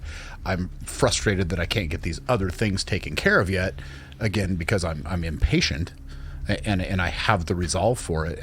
But the moment you stop taking for granted, the moment you're like, fuck, I have it pretty good, it does change your chemicals a little bit. And it can happen immediately. That's the experiment. But you have to actually stop what you're doing and really think about it. Right. And you got to lay it out. Right. You got to lay it out, sometimes for a couple of minutes. But in that, it can change the whole entire day. And maybe you have to do that every day when you wake up, which I think that's why they have, I think meditation is probably a good thing. Not that I'm good at meditation at all, but I think that's where that goes, where that takes people, understand, and again, only focus on things that you can control and do something about those things. Yeah, and you can focus on bad things too. It's not detrimental to focus on bad things. It's just taking care of the problem, right? Yeah, it's how you focus on them. You know what I mean? Like if you're focusing on them from the perspective of look at these things, fuck me. Yeah, an excuse to crumble. That's no good, and that's going to just tear you down. But if you look at the bad things in your life, or the things that are challenging, or the things that they may even be beyond your control, but they're plaguing you in some way. Instead of allowing yourself to be a victim to those things, start looking at them as things to learn from. That's what I do. Like I look at any bad thing that's going on in my life, I try to view it as a teacher, and I'm like, what is this trying to tell me? Like what do I need to learn from this? Because I view that as like the key that fits into that lock to make that thing not as bad as it is. That's exactly it. It's not making it go away. It's like it's changing the chemicals enough to where it's like, well, that's better. It's like when you take Advil, but you've got something that hurts really bad, and it just numbs it a little bit. And it's like get in the habit of changing your belief systems or challenging your belief systems, and you'll get in the habit of like protecting yourself from your own emotions a little bit. And it's kind of the Stoic way of looking at things, but it's also the Buddhist way of looking at things. Just bring them on your side, rather than something that's attacking you. Bring them in and go, okay, this hurts, but it's hurting me for a reason. Probably, I got to figure out what it is. Yes, it's some mental challenges. Some people don't believe that. They don't believe in fate. They don't believe in these things. But again, life itself, our existence and our consciousness is the miracle. So, sure. Well, I don't know anybody that's successful, and I don't mean financially successful, although this plays a role in a lot of financially successful people, but people that are emotionally successful in life and by and large can get into that good zone of life where they deal with their challenges. I don't know anybody that's in that realm that doesn't take every adverse thing that they have, face it, fix what they can, wait for what they can't, get a result and learn from it and move on. Yeah. They can categorize that and move on. I think they just refuse to be a victim of their circumstances, and most of our circumstances are self-created. That's the reality. But even the ones that aren't, if you can learn something from it and move on, then you're better for it, and you are actually enriched and fulfilled. And that's literally how I try to live my life, and to the best of my ability, I know that's what you guys try to do. Yeah, well, being a victim is a choice, and I've had people argue with me and get really upset when I've said that, but I maintain that being a victim is a choice that you make, and I'm not saying that.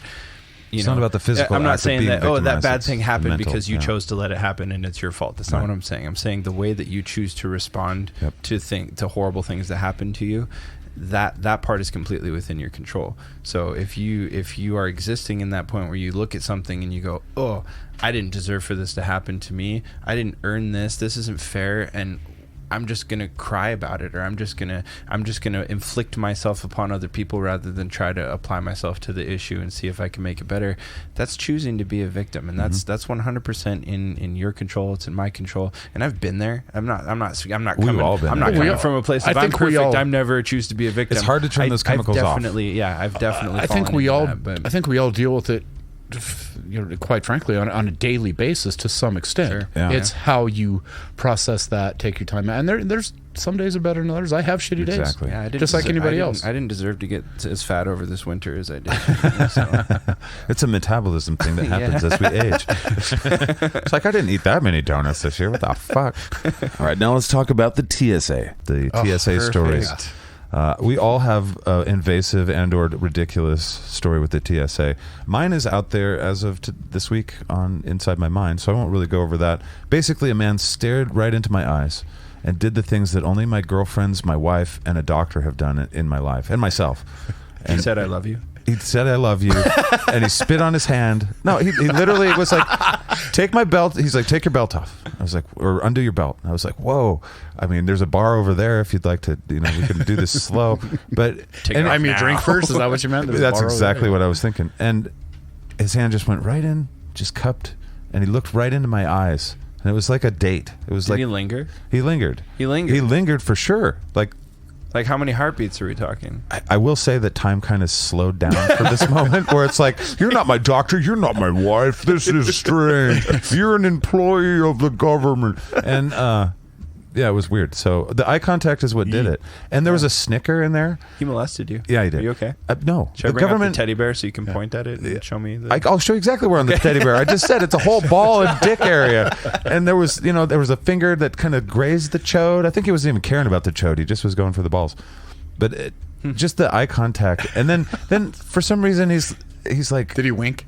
No, there wasn't. Tell me you I wish he would have winked. That would have been better. I was going to say wonk. This is in I wish front he of would have people wonked. too, presumably. Yeah, right? Monique was You there. had an audience. We weren't even getting on a plane. I was walking my son. This is like his first time on an airplane. We were walking him through the terminal for him to get on the plane. And I'm like, so I get to have a guy fucking put his finger up my ass. Great. I don't think they do that anymore, do they? I don't let you think do that so. anymore, huh? I don't think so. I haven't been on. Oh, you an mean airplane in years. yeah, Like have walk people like you're not allowed going past security unless you have a ticket anymore, huh? When you said that, I was thinking they don't allow you to put their hands in your dick, and I was like, I think they do. Yeah, sure I they think do. they should. I They thought do you what were they talking want. about a finger The in your TSA are ass. gangsters, Yeah. dude. They do whatever they want. They do.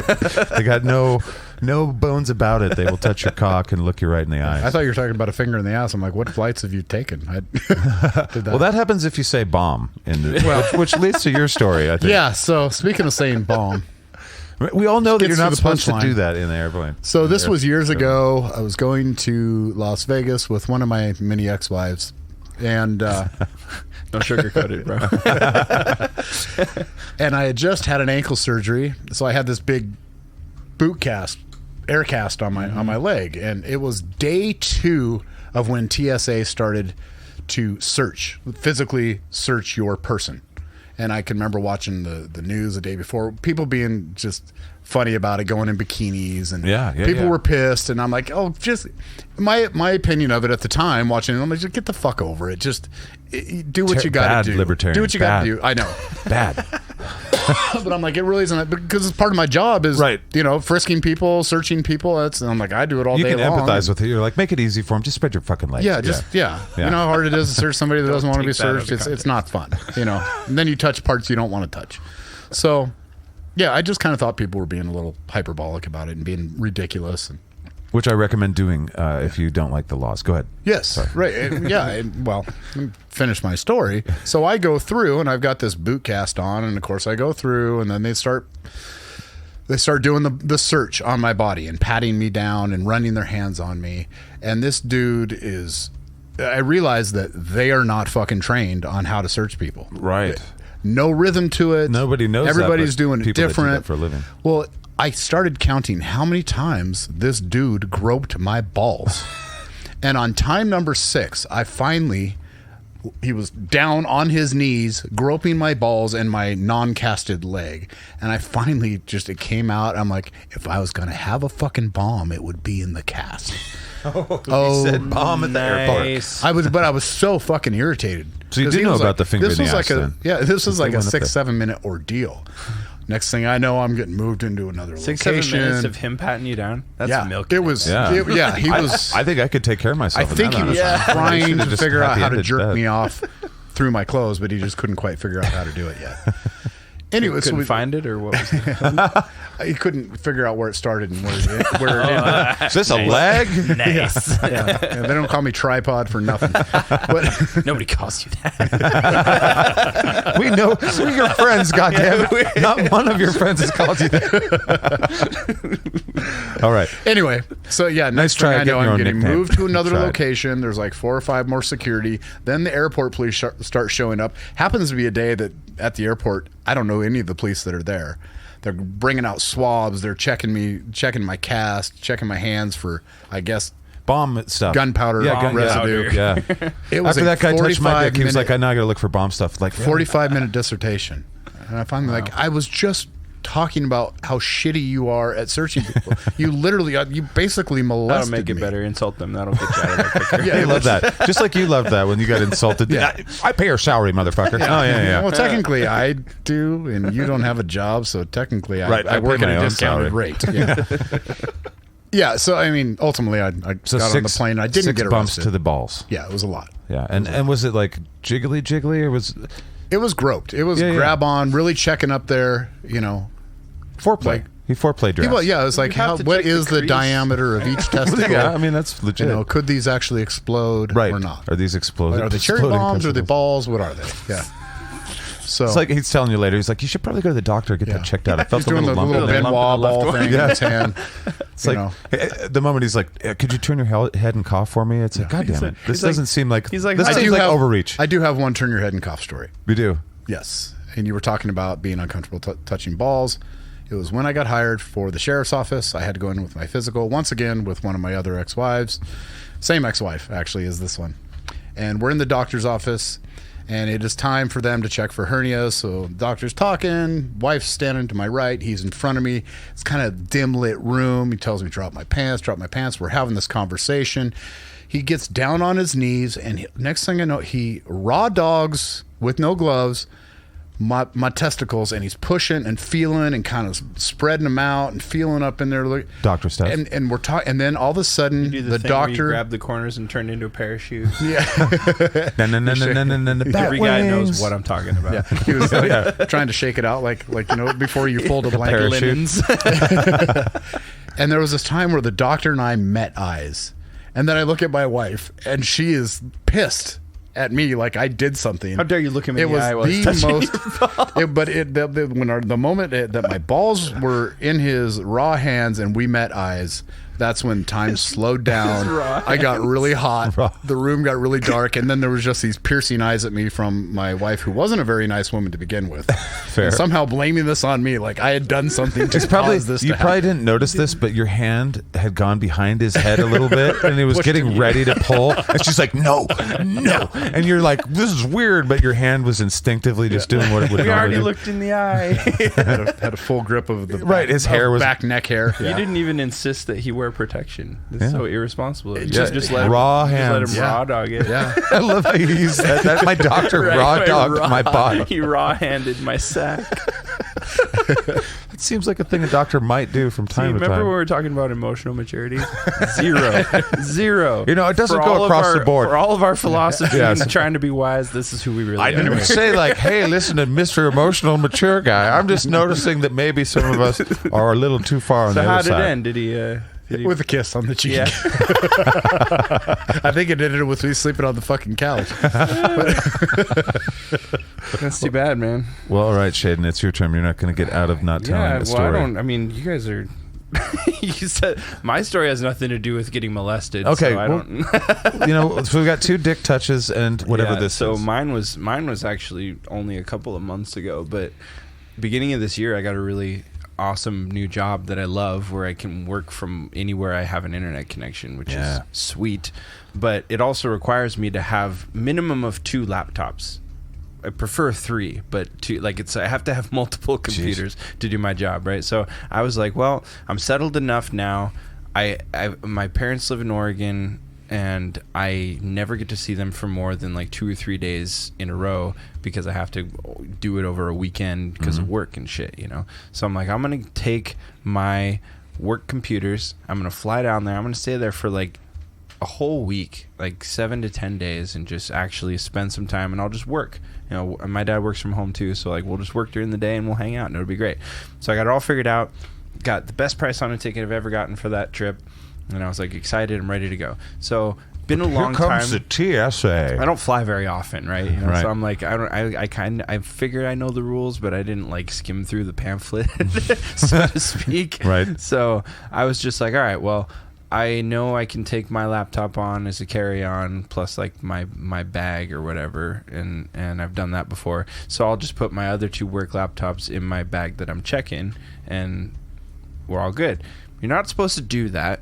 But by the way, I don't know if you guys know, but like anything with lithium-ion batteries, you're not supposed to put in the bag that you check, right? Oh, okay. So I didn't know. It was an honest mistake, but I these laptops, I'm trying not to get into too much detail, but you have to understand the context. So the trackpads on them are raised up. It's like a defect of this particular brand of Dell laptop that my company bought for me. Mm-hmm.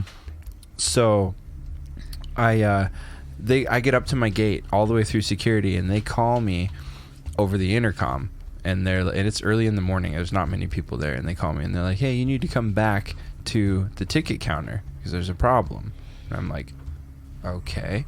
So I go back to the ticket counter. Never a good feeling and when this you're in the TSA guy hands me my 2 laptops, just loose, you know, like my 2 laptops, not my bag. Just raw. Here's He's just raw raw. touching them. Just my raw laptops. And he hands them to me, and with a straight face, he goes, "These are about to explode." What? And I was like, that's what I said. I was like, I beg your pardon?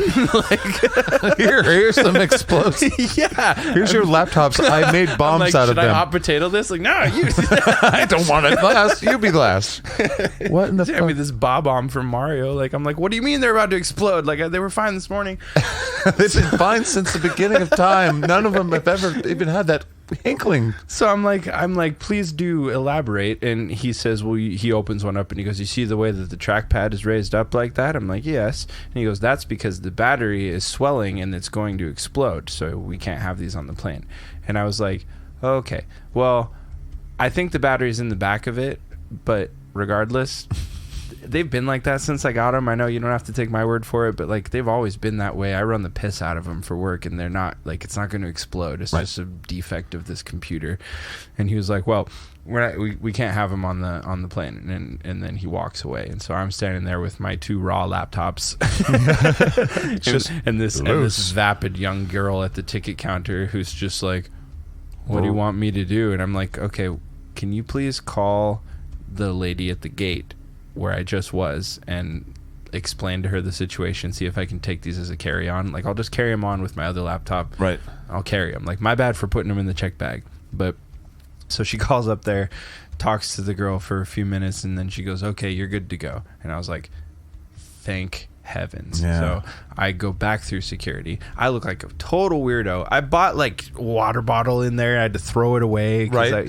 Like they were like, yo, that's that liquid. That liquid you just got out of that vending machine in our building is probably a bomb making material. Yep. So had to throw that away. Got all the way back through security. I got up there and I get to the lady at the boarding at my gate, and I go, okay, which one of you guys do I have to thank for saving my bacon? And she goes, well, before we get carried away, like, I didn't understand the whole situation. Like, if they're about to explode, I can't let you take them on the plane. I'm like, they're not about to explode. This is not what the Somebody laptops please do. just be reasonable with me for a second. I open them up. I'm like, put your hand on it. Like, it's cold. Like, everything's fine. Like, please. Like, I need to be on this plane, you know? And she's like, well, let me call and I'll talk to the TSA guy real quick. And I'm like, oh, great. So she calls and she's like, talking to somebody. She gets off the phone. She's like, well, the guy that flagged him is gone, but like if TSA flagged him and says they're about to explode, then I have to take their word for it. So I argued with her until I watched my plane fly away. Oh. And I'm like, great. Like, you guys screwed me so hard. What am I supposed to do now? And it's like the first time anybody's seen a laptop like that, where they're like, I guess. Yeah. And Dell is getting the phone calls just lately. Oh, I was so mad. Yeah. I was so mad. Listen here, put your shit so the TSA doesn't think it's a bomb. You fucking what the fuck? Everything's a bomb. Computer experts. So I got to call my dad, you know, and I'm like, and he's all excited, and I had to break his heart. You know, like, Dad, they won't let me get on the plane because my laptops are bombs. You know. I had a minor issue with the Bose being considered a bomb on a train. Where really? Yeah, where they're like, "What is this?" And I'm like, "It's an amplifier It's a for bomb." music." They're like, "Yeah, exactly." Well, it says Bose, but what they meant to say was bomb. Yeah, on it, it's just you know? German. It's German for bomb. Yeah, but I didn't have the whole rubber glove thing. You didn't get the rubber glove thing either, although you should have. You know, the doctor's office. Yeah, that would have been No, appropriate. at the airport with your situation with the TSA. Did I get fingered? Yeah. No, They but didn't that cost extra. Shove a hand up your ass. Well, that's a fucking goddamn. Okay, so here we but are. It ended well. Okay, yeah. I went to a different airline, and they were like, "Oh, buy a last minute ticket. Sorry, they treated you like crap." Yeah. And I carried them on. They're like, yeah, I looked like a psycho all day. Like I had 2 layovers, and I'm carrying 3 laptops, like in no bag. then you look like a terrorist. Yeah, Like, I'm just like, just great. raw, Just raw raw laptops. So let's figure out: should the TSA exist? Have they done a good job of doing what they're tasked to do? If their job is to really annoy Americans, victory. But I don't think that they've stopped a whole lot of. I don't know. I mean, I don't know because we don't hear of their wins. I mean, Right. we hear of all the unreasonable bullshit that they do. Yeah. Like, you know, no fingernail clippers and weird shit like Oh, that. but they win though. They think No they win. shampoo. Those guys, I guarantee you, those guys were like, "We're heroes. We saved some lives today, stopping those bomb laptops going on that Right. plane." I mean, how many Right. bombs have we really heard about getting stopped? 0. I think there was a shoe bomb at one time. Yeah, but that wasn't early from on. the TSA. I don't know if that was But TSA. is it because I of don't the know. threat of the TSA finding it? Is that why? I mean, they've is gone this through a my shit. deterrent? This is all reactionary. I think They've The TSA destroyed taking my their shoes luggage. off. They've stolen shit from me. They've, you know, It's just funny that violated my balls. it's just strange that we 6 can't. times Yeah. Yeah, I mean, yeah. these are all reasons I got divorced. I mean, because of the TSA. It's the TSA. That's not what I meant. TSA did to my balls is what got me in trouble when other people did to my balls. All right. Well, I think if you're a TSA employee, we'd like to hear from you, and maybe you can tell us some I of would your love perspective. some inside perspective. Yeah. I want some wins. I want some. We did our job and we stopped this from happening. Yeah, I'd love to and hear maybe that. that should be publicized more. Yeah. I mean, To they've justify- got, like, Maybe I've there aren't seen, any, like though. I've seen like printouts at the TSA, like the security checkpoints of like X-ray pictures of like guns and knives and shit that they have found. But I'm like, is that like was that just like an accident? You know, like how like, and it's hard to say, but like I had like a big fixed blade knife in the bottom of my bag when I tried to get on a plane one time, and I didn't know it was in there because the same bag I take camping, Right. And it had like fallen between the liner and the very bottom, and the guy's like, "You can't take this on the plane." I'm like, "I completely agree. I didn't know it was in there." Like, But I will tell you, my intent was not to take over the airplane Yeah, with it. I don't know. I mean, you got to just trust me, but I wasn't going to actually hijack the plane. my point is, how do I know they didn't print out that picture of my wicked looking hunting knife and go, "See, we saved people today," and they're like, Right. I wasn't going to stab anybody. I didn't Right. even know it was in there. Although now that I know it's in there, I could probably take this fucking It cockpit. does seem- Fuck that pilot. It does seem that most of their employees are really just retired postal service workers. Right. They're kind of angry. It does seem like seem that. that way. It And seems like they and come out of DMV a workers? farm. Yeah. Like there's a few places where I swear there's a farm where they breed these people, and it's like, hey, do you have any empathy? Nope. Okay, TSA, get in there. You can- Border guards are I'm the kidding, same TSA way guys. too. I feel the same way. Like they We all were going come to talk from about the same that. factory. It's this, yeah. You and I both traveled to Canada many times. Yeah. And I've not. I think I've had one time going through where there wasn't some pain in my ass situation that occurred. On the flip side, I'm sure they hate travelers too. Oh, 'Cause yeah, we're but a bunch of princesses. Oh, for sure. But I figured not this out. me. I'm the best of us. When I was in BC, in all of Canada, I think it's 19 to drink. 21 in Washington State. So It's we 19 in BC, 18 in Alberta. Oh, nice, even better. So we used to go over to Alberta. when we were Fuck 18. yeah. Well, and when I was 19, as soon as we hit 19, we would go up to Canada and we'd go to Nelson, BC and drink. Yeah, my spot. Yeah, I My love home. Nelson. It's so great. Taffy Jack's, if it still exists, is where I go hang I out. hope it does. Fuck yeah. But we'd go up there and we'd have fun and all that shit. But after a few times, I noticed that getting back into the United States was a pain in the ass. Well, because they were on to you at that point. Yeah, well, yeah, for sure. Like, screw these We're all kids. kind of just hung over like crazy. They're like, you guys, every weekend. I would man." have messed with you too, to be fair. Well, here's the thing. So I got messed with a couple times, and I was like, okay, so this is going to happen each time. I guess I kind of just a dirty teenager. Like my car looked like Still? I lived in it. Yeah. I still am kind of that way. My car's a little nicer now. I have a newer car, so I try and keep it nice. But and I have a wife that's like not about dirty shit. Mm-hmm. But I had the guy actually said something, and I felt like I'm saying the story like I did it on purpose, but it was half on purpose and half I'm just a slob. But he opened up my trunk, and it looked like a person was living in there at the time. But I had like underwear open and shit, and we had stuff. We were bringing back like weed and shit that we whatever. And So he you was were a criminal. I was a criminal, Yeah, but he was deserved going it. through there, and he was pulling out my underwear, and he's like, "Fuck this," and he said, "Fuck this," and it was kind of like shaming me and shit. But all my friends and stuff afterwards are like, "Thank God you're a a fucking legend." slob." Yeah, but I imagine in my job, there were cars that were so gross We're that like, I'm nope. like, I don't care what they I have a will, dead body let in crime there, exist and I rather don't than care. go through Yeah. this myself. it's like I had a box on it that says bath salts for kids, and you're like, "Fuck it, give them to the kids. I ain't touching this shit." Underneath, on top of the box for the drugs for the kids is nasty. I Why was is this pair of boxers crunchy? It's starched. My hands are raw. I'm not gonna fucking go in there. I my was raw always hands. the guy willing to search the vibrator, though. Oh yeah, Yeah. nice. Which very commonly it a little- were used to transport drugs. I don't know so much anymore now that they are all that's smart. they run on USB cords and stuff. Yeah, no battery holes. Yeah, no battery holes anymore. But it was that was Duracell's pissed about that. I never thought about that. that was a big place must have lobbied against to this. hide drugs as well, as well as the prison person. Yeah, Yeah. yeah, in your butt. That's a butt thing. So we didn't solve the problem. I think TSA is going to exist for a long time because we're emotionally immature as people in general. I think our airports should just have their own security. Yes, treat it. They're businesses. Just the government doesn't have to be in Universal training might be good, if they don't have that. Yeah, That there would should, solve the TSA problem. there Academy, should be maybe. standardized practices, but yeah, they should. Have There their might own. be. We might not know. Yeah, we I might don't be know. in the dark on that. Yeah, could So be. again, if you're a TSA employee or know one, and you have some stories and you want to set us straight, please do. For now, info@SkatCast.com. And we've got a couple more things to talk about. Since TSA is kind of a customer service thing, but it's the government, so they really don't give a fuck if you've had a satisfying experience. I wanted to talk about my empathy for the retail workers of today. Oh, yeah. And through Poor souls. yeah, during the pandemic, I worked for Dan at TimeSuck, and we had that conversation so many times because we were the office that would go out to eat all the time, and then that got shut down, and we had so many listeners that were telling us all the different complaints. So it was really interesting to hear. But I have a Taco Bell by my house, and it was my place that was my experiment. I watched just normal folk over like a $4. You were their experiment too. Yeah, exactly. No shit. I thought that tasted funny, but no, I watched people get so pissed off. I mean, I shared this on SkatCast at one point where I had an actual Blast. No ice. throwing the ice at them. But I had an actual Karen experience where the lady was a Karen, looked like a Karen, and was named Karen in the Taco Bell.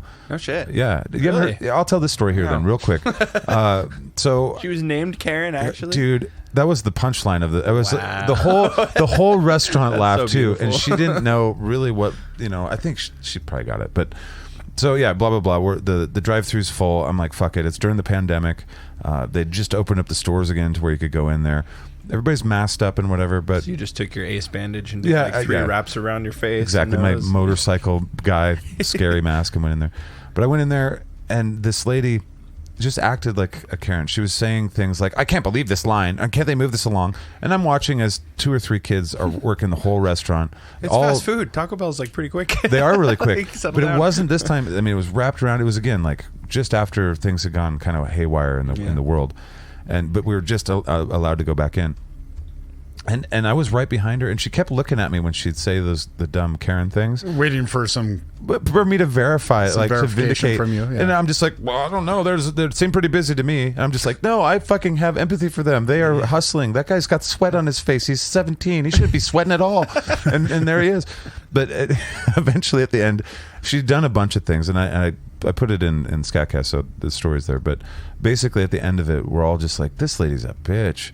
And then they're calling out names on bags, and they're like, Karen. And she's like, And then she says something Karen-like and runs out the store. And it was just like, fuck. So, but the You gotta moral wonder of the if it's story. I would have been like, did she do that on purpose? Like, Right. is that- It's like, I'm a Karen. My life's already ruined. I got the haircut. Let's Right. fucking do What a it. character. Let's roll in there. But no, but the whole point of it is that I'm looking at the kid behind the counter who's definitely in high school or just got out of high school, and he is probably being trained that day or something. And I'm watching the manager being like, it's okay, don't and it's all right, this line normally won't be this long and all this stuff. And she's just like, this is the worst experience. I'm going to Yelp review. What's your name? I'm going to go to your house. That kind of shit. Then every time I go to Taco Bell, it seems like I see in the drive-thru something like that. Like I've actually seen somebody yell at the person in the window from their car, where it's like, there's tacos involved here. This is a $5 transaction. What the fuck is going on? Like, why would this escalate to this? And so I guess I want to know, during the 2020 stuff, I mean, what's your empathy level of the poor workers? But did you see anything weird like that? And Jeff, as a police officer, I know you saw like a billion things from the other perspective. But, yeah. I'll let Shaiden go first. Yeah. Yeah, I don't know. I mean, thankfully, I did my time working in retail jobs. I worked at call centers a couple of times, and I worked at Best Buy. Zach and I both worked at Best Buy peddling computers. Did you ever do Best Buy, Jax? Shaiden and I have. Yep. But I have nothing but the utmost patience, respect, and empathy for people that have to work in retail in normal circumstances. Right. Let alone the way that things have been the last couple of years. I thankfully, by the time things went really sideways, I was I didn't have to deal with the general public too much for my job. Right. Like the couple times I did, it was weird. Like I had to do roadside assistance calls I worked for a rental car company, and I would have to occasionally go and like rescue somebody from the side of the road.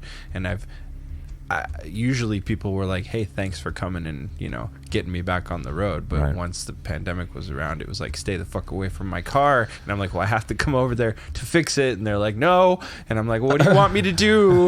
Like, you called me. I drove out here with my jack and my battery pack and everything. Is all I can do to help you. You want to walk away from your car over there for a minute or something? Like, I'll wear gloves. What do you want? I won't raw dog it, I promise.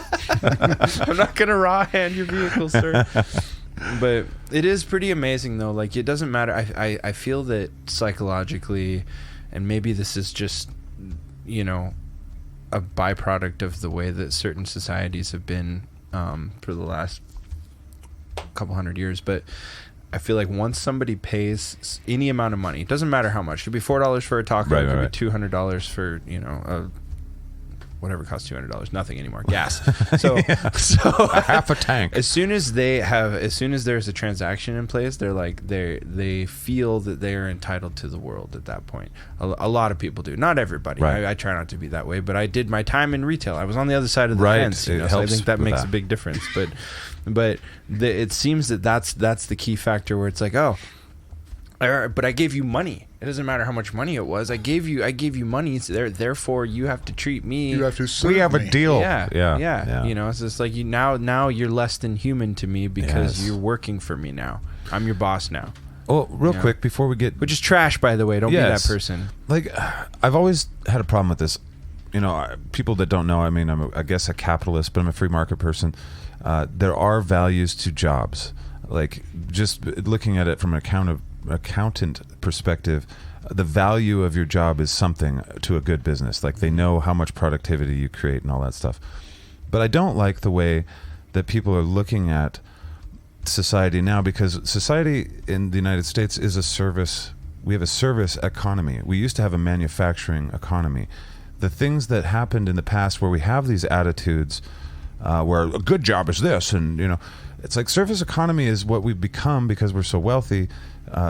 We've exported all of our manufacturing jobs, most of them, and we still produce a lot of shit, but a lot of the jobs are out there. A lot of normal folk, the jobs they would have had in manufacturing are now these jobs that aren't as demanding, maybe mentally and physically, like a retail job, although they can be very demanding. Super demanding emotionally. That's exactly, and that's my point, where it's like, I listen to people say, well, I had a job when I was 16, I was flipping burgers, and it's fucking no big deal. It's just the first rung on the goddamn economic ladder and shit.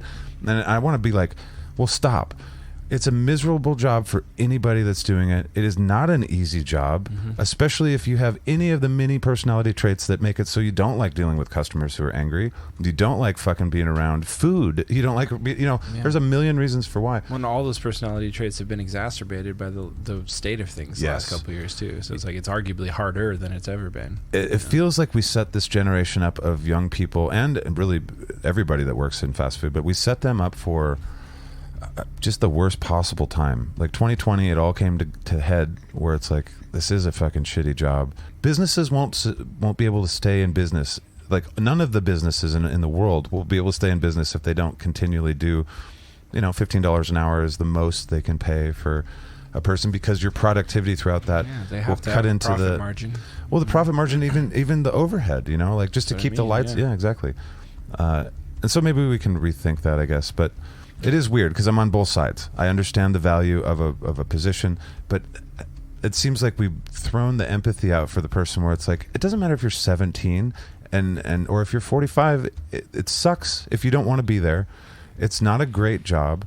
It's warm, and the people kind of suck, and blah blah blah blah blah. I don't know. I just saw a lot of lack of empathy, where they're like, you just fucking, the customer's always right, and it's like, No, the customer's no longer always right. The customer needs to fucking have their own ethics when they come in. Sometimes the customer's just a cunt. Yes, the customer is a cunt now, it seems. But I would be tough. My mom ran a business where the customer was always right. When no matter what they did to my mom, she was bending. I never saw her fucking break. She always bended like a reed to what the customers wanted. And yeah, I don't think that that's even a good thing now. But I see that changing, and I guess that's where I'm going with this. I'm trying to force a thing into this conversation that I'm not getting, so I'm going to abandon it real quick. Let it go. I think everybody. I like people in retail, and I want to stick up for them. Virtue. I get it though. I feel the same way. Like I think everybody should have to spend, like, let's say 6 months working in retail at some point in there, like maybe not like retail, forced but military like service, but forced retail service. Facing, like you have to deal. You're forced to work for JCPenney's for 6 months. I don't think it would be a super good education for people. It would. Well, I mean, just so you can understand, like that's where I got my empathy for people that work in those positions. Same. So it's like just be kind. I mean, empathy across the board is kind of like, you don't want to, like, some people aren't deserving of your empathy for sure, but until they've proven that they aren't, maybe just err on the side of empathy anyway, especially if they're wearing a uniform working somewhere that seems minimum wage. Just be kind to them, for fuck's sake. Seriously. Like, it's not an easy thing, man. Like it's the emotional drain on you. You know what I mean? Like when you have to deal with people who are I'm saying this and I'm like looking at Jeff, and I'm just like, when you have to deal with people that are almost never happy to see you and they always have an opinion on how you're doing your job. Well, I want to hear about that. The thing about it is that it is an education, when no matter what, when you're dealing with customers that and like you said, with any kind of money involved. Like a $10 CD. I worked at Barnes & Noble in the CD music department. I worked in the whole area, but they would be pissed about this CD. They're like, I want my money back now. And it's like, I get it, $10, that's a couple hot dogs or something, whatever. But I didn't do this to you. Like, I'm just some random person. Yeah. But I don't know. I felt like it was an education, just like, maybe not in the same as policing, but I grew up in a retail industry. I was an 8-year-old doing retail, basically. My parents put me to work at 8, and so I was dealing with customers at like 10. Yeah, I graduated. Tell them it tastes good. I was graduating from lying about your head tasty dog biscuits to actually telling customers about the dog biscuits and not eating them at like 10 or something. And I really do feel like it helped the kind of personality that I am. It was an education in human action. Like, I learned how to handle a bunch of different kinds of people in situations where they weren't necessarily happy. With your situation, it would be even more interesting. But like Shaiden said, it does feel like if you didn't go through the retail world or fast food or whatever, you did miss out on like this interesting education where you can see people when you're dealing with their food or their money, they can kind of freak out a little bit, and it kind of shows you who they are. But it's just perspective, man. It's like traveling, you know. It's like it gives you valuable perspective you won't have any other way. Right. Absolutely. So, well, I mean, how was your customer service? well, a couple things on this. First off, when it came to, we were really talking about pandemic times, I avoided all stores because I was one that didn't wear a mask, and if I go into the store and they asked me to put a mask on, I'd say no and I'd leave. I was going to be respectful to them. I didn't really stick around to see people lose their shit necessarily, but I would get called to it. Right. And so here it is, a civil situation. And usually what I had to go deal with was always over masks, which... Having the retail business enforce government mandates is so never bad. A fun situation to walk into. No doubt. First off... Especially in a controversial one. First off, from a personal standpoint, not agreeing that masks were the right answer. Right. But then I have to take my own personal perspective out of this. Yeah. And I go there, and generally what it was, employee, you're going to put on a goddamn mask if you're going to be in my store. And employees say, fuck you, it's my freedom, I get to do what I want. Right. So then I got to come in and go, okay, look, to the customer who thinks they're right and they should be able to do whatever the hell they want. And the employee going, well, they need the hell out of my store. So here I have to explain. I'm like, look, I understand that you don't agree with this mandate. You know, my opinion on this does not matter whatsoever. But I'm going to tell you that they aren't enforcing a mask mandate where you're going to be arrested for not wearing a mask, because that's what they thought I was going to arrest them for not wearing a mask. I'm like, that's a mandate. That's not an enforceable thing as far as law goes. But if the business has adopted that within their policy and they are just enforcing their policy of their store and they want you to wear a mask or leave, you have two options. Put on the fucking mask or leave and go to another store that doesn't care. And I would further explain, I'm like, look, if you came to my house and my rule was you don't get to wear shoes in my house, take your fucking shoes off, and you decided to wear boots in my house, I have two options. I have a few options. I can not say anything and let you wear the boots, but it's my goddamn house, my rules, I don't want you to wear them. So then you have an option. You can take off your fucking boots, and if you don't, I can physically remove you myself or call the government to come in and handle it, which is never a good idea to get the government involved anyway. But that's what people, and that's kind of where I started developing. There's just these ridiculous, and it would be within hotels. I would sometimes the customer was right, pissed off at the hotel clerk. Sometimes the hotel clerk was right, pissed off at the customer. But nobody wants to back down. They want to have this conflict. It's not going to get resolved. So what's the best thing to do? Well, let's call the government. That's kind of where I came up with my phrase. I'd show up to calls and just say, how can the government help you solve your problems today? How I never got in trouble for that, I don't know. But it was just a common thread out of my home. And that was even going into houses. These couples would argue.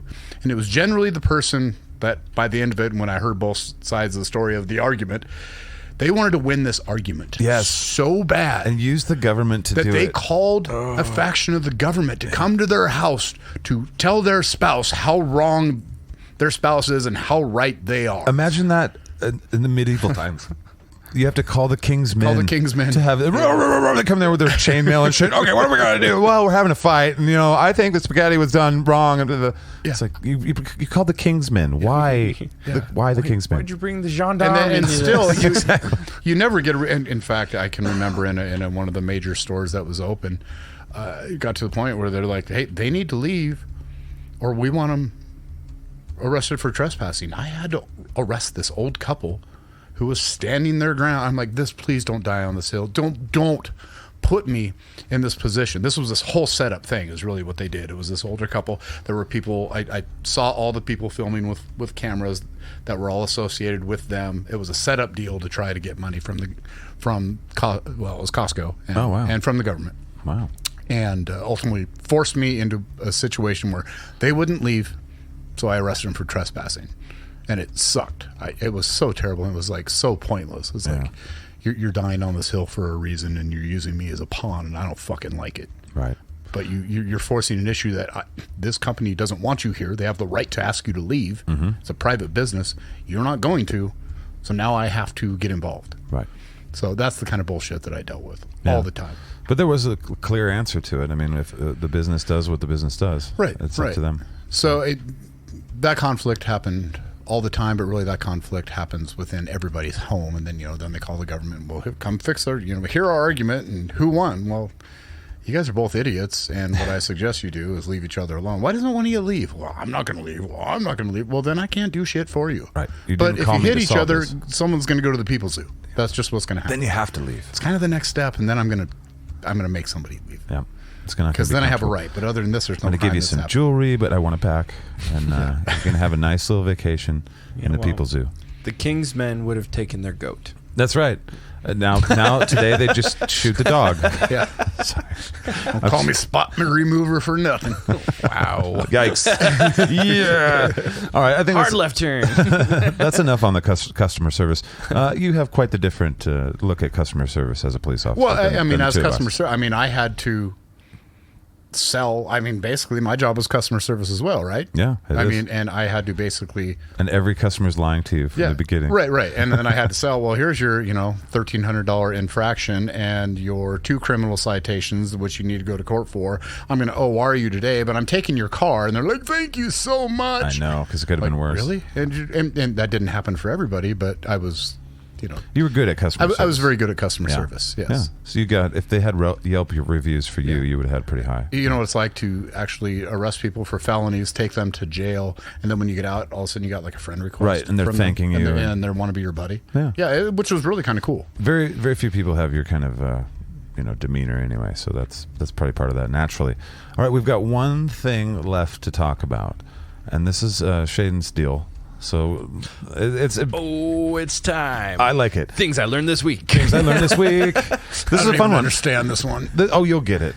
Yes, you do. Yeah, it's real simple. But we haven't done any nerd things, so we had to nerd out a little bit on something. This is what happens when apparently all the space junk that comes back to Earth, that we bring from space back to Earth. So like the space station and whatever Apollo missions and shit I mean, like not that. the space station yet, but Not satellites yet. and stuff. But I Yeah. jumped the fucking... Okay. Apparently they find the spot in the ocean that is the furthest possible away from any other land sources. I'm going to let you tell the story. Yeah. But basically it's a dump. I didn't know about this dump. It's called Point Nemo. Point Nemo. Yeah, they call it Point Nemo. It's even got a because nerdy name. It is Well, it's a fish. It's the furthest. Yeah. I love that you went Nemo the fish first, like not Captain Nemo. No, I like Captain Not- Nemo. That's not what Nemo the in nerds went Latin. Captain Nemo for sure. I don't even know. I don't even know what the fuck It's that League is. of Extraordinary Gentlemen have that in there, but it's even further than that. Yeah. Captain 10,000 Nemo. You Leagues don't at know Sea. Captain Nemo? Not a fucking clue. No. That's not even a nerdy thing. That's a classic. That's a classical literature thing. How Yeah. dare you? That's But a- it is that's sci-fi a classical book. literature. It is sci-fi though. I have an You're 8th grade To be education. fair. To be fair. So Point Nemo is in the Pacific Ocean. It's like over 2,600 kilometers away from any land anywhere in any direction. Shit. Like, they have to go that far to hit land anywhere. It's also not much sea life there either because of the Because of the currents. garbage. Well, now, yeah. Yeah, but that's why they picked it, I guess, because of the That's way what that they the currents say. are there. That's what they Yeah, say. after Yeah. they killed all did the it. It's their whales. fault. It's Yeah, their probably. fault. You're right. You're probably right. What, Conspiracy? NASA? Yeah. Put your tinfoil hats on, ladies and gentlemen. NASA Let's go. fucks up a lot. I'm just... Yeah, but so because of that, they when they decommission our spacecrafts, satellites and whatever, they just dump them right into Point Nemo because it's the safest place to crash something. And they can't land them because we're still getting to the point where we can shoot shit up into space and bring it back and land it. Yeah, finally. Thank goodness. Like it took us this long. Thanks Tesla or SpaceX. I wonder how much garbage is there. Like, Yeah, I and wonder how that many, too. Is it like space shuttles and shit, or do they just retire? And the other thing is like, we don't know what we know about space.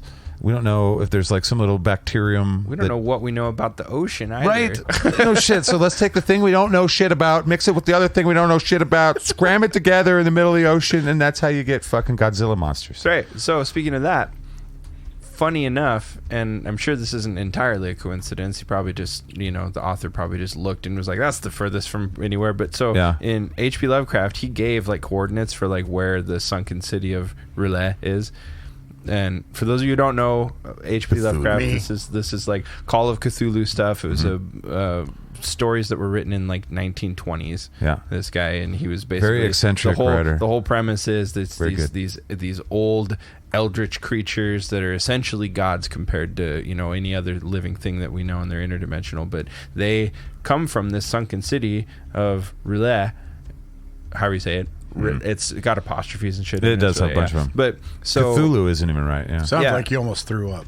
I did actually. I threw up a little bit. Cthulhu's thinking about name is supposed to Cthulhu be coming to kill us pronounced all when we throw the space station into his face. That's the whole point I'm leading up to, is that the coordinates that he gave in his book in the 1920s are very, very close to Point Nemo. That's so cool. So that's where Cthulhu lives, Fucking and we're hell. just throwing our space trash, into his backyard. What will it be that wakes up Cthulhu and ends the world for us? Yeah, It might It's be the gotta space station. It's got to be the International Space Station. When we can't keep it up there anymore, we just throw it in there, and he's gonna be like, "Enough is enough." But I want to know. Okay, so we've got this thing there.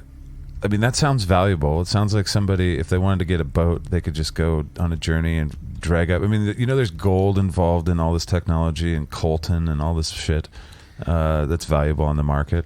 Platinum, all these things that go into I guess so, but technology. like, how many boats can civilians get that can go that far? That's 2,600. Our ancestors fucking put laundry up on a stick and they fucking went around the world, bro. We can do that shit for gold. Fuck yeah, that's why they put laundry on there. All right, next week we're going. Well, I've got a whole campaign to seek the ice walls. I think we're gonna seek fucking Nemo Let's go. before we get to Point the ice Nemo, walls. baby. Point Nemo first. That's going in the show now. It's interesting too, though, because they call it. I learned something else from this, that they call it a pole of inaccessibility, right? Which is what every pole that you've ever heard referred to, North Pole, South Pole, yeah. those are actually poles of inaccessibility. Okay. So they're the furthest point from something. Like, they're the hardest point to get to, based off of something, right? Well, it's because there's a big stick coming through the planet and on both that's how it sides, and it spins it. on. Yeah, you're right. It's okay. like a top. It's a dreidel. Also, the hollow part is there. Yeah, that's where The entrance to the where hollow lizard earth. people came from, right? In the hollow part of the Yeah. planet. Yeah. Jeff's like, God damn, dude, this is a level of nerd I don't even fucking. But no, I thought that was super interesting, because there's these poles of inaccessibility,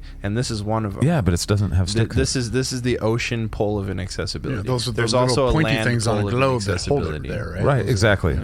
Just check it. That's what we're talking. That fuck yeah. So, challenge accepted. Let's seek Yeah. the ice walls Okay. and Point Nemo. All right, time to go to Point Nemo. That's what's happening. Okay. All right, so that's what we have for you guys.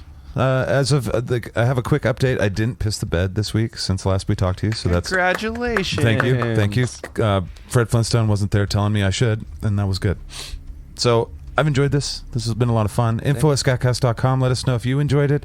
If there's some corrections that need to be made. I mean, fuck, we talked about 10 different things here today. Emotional maturity, the TSA. Please let us know if you work for the TSA. I want to know what lies, some interesting lies that your parents told you that you believed for a really long time. Yeah, you have to outside make up of for Easter Bunny and Santa Claus. Yeah, we all had that. You got to make up for my lack of the responsible parenting Yeah, in my life what that the I couldn't fuck, entertain bro? with anything. I'm sorry. Ridiculous. And also, if you have customer service stories, we'll take those. So that's a lot of call to action. If you're in the TSA, tell us about it. If you have a customer service story during the pandemic, we'd love to hear about that. If your parents lied to you about something and you figured it out way too long in life, let us know about that. If you think Zach should pee the bed I will. soon, Hit our Patreon. Actually, we'll have a Patreon soon, but you can hit the SkatCast one. Thank you. Anyway, well, thank you guys so much for listening. This has been the Just a Ride podcast, and I think we'll talk at you in the future. It'll seem like the present or something. yeah, bye. It's just a ride. Whoa, oh, it's just a ride. Bing bong. Yeah.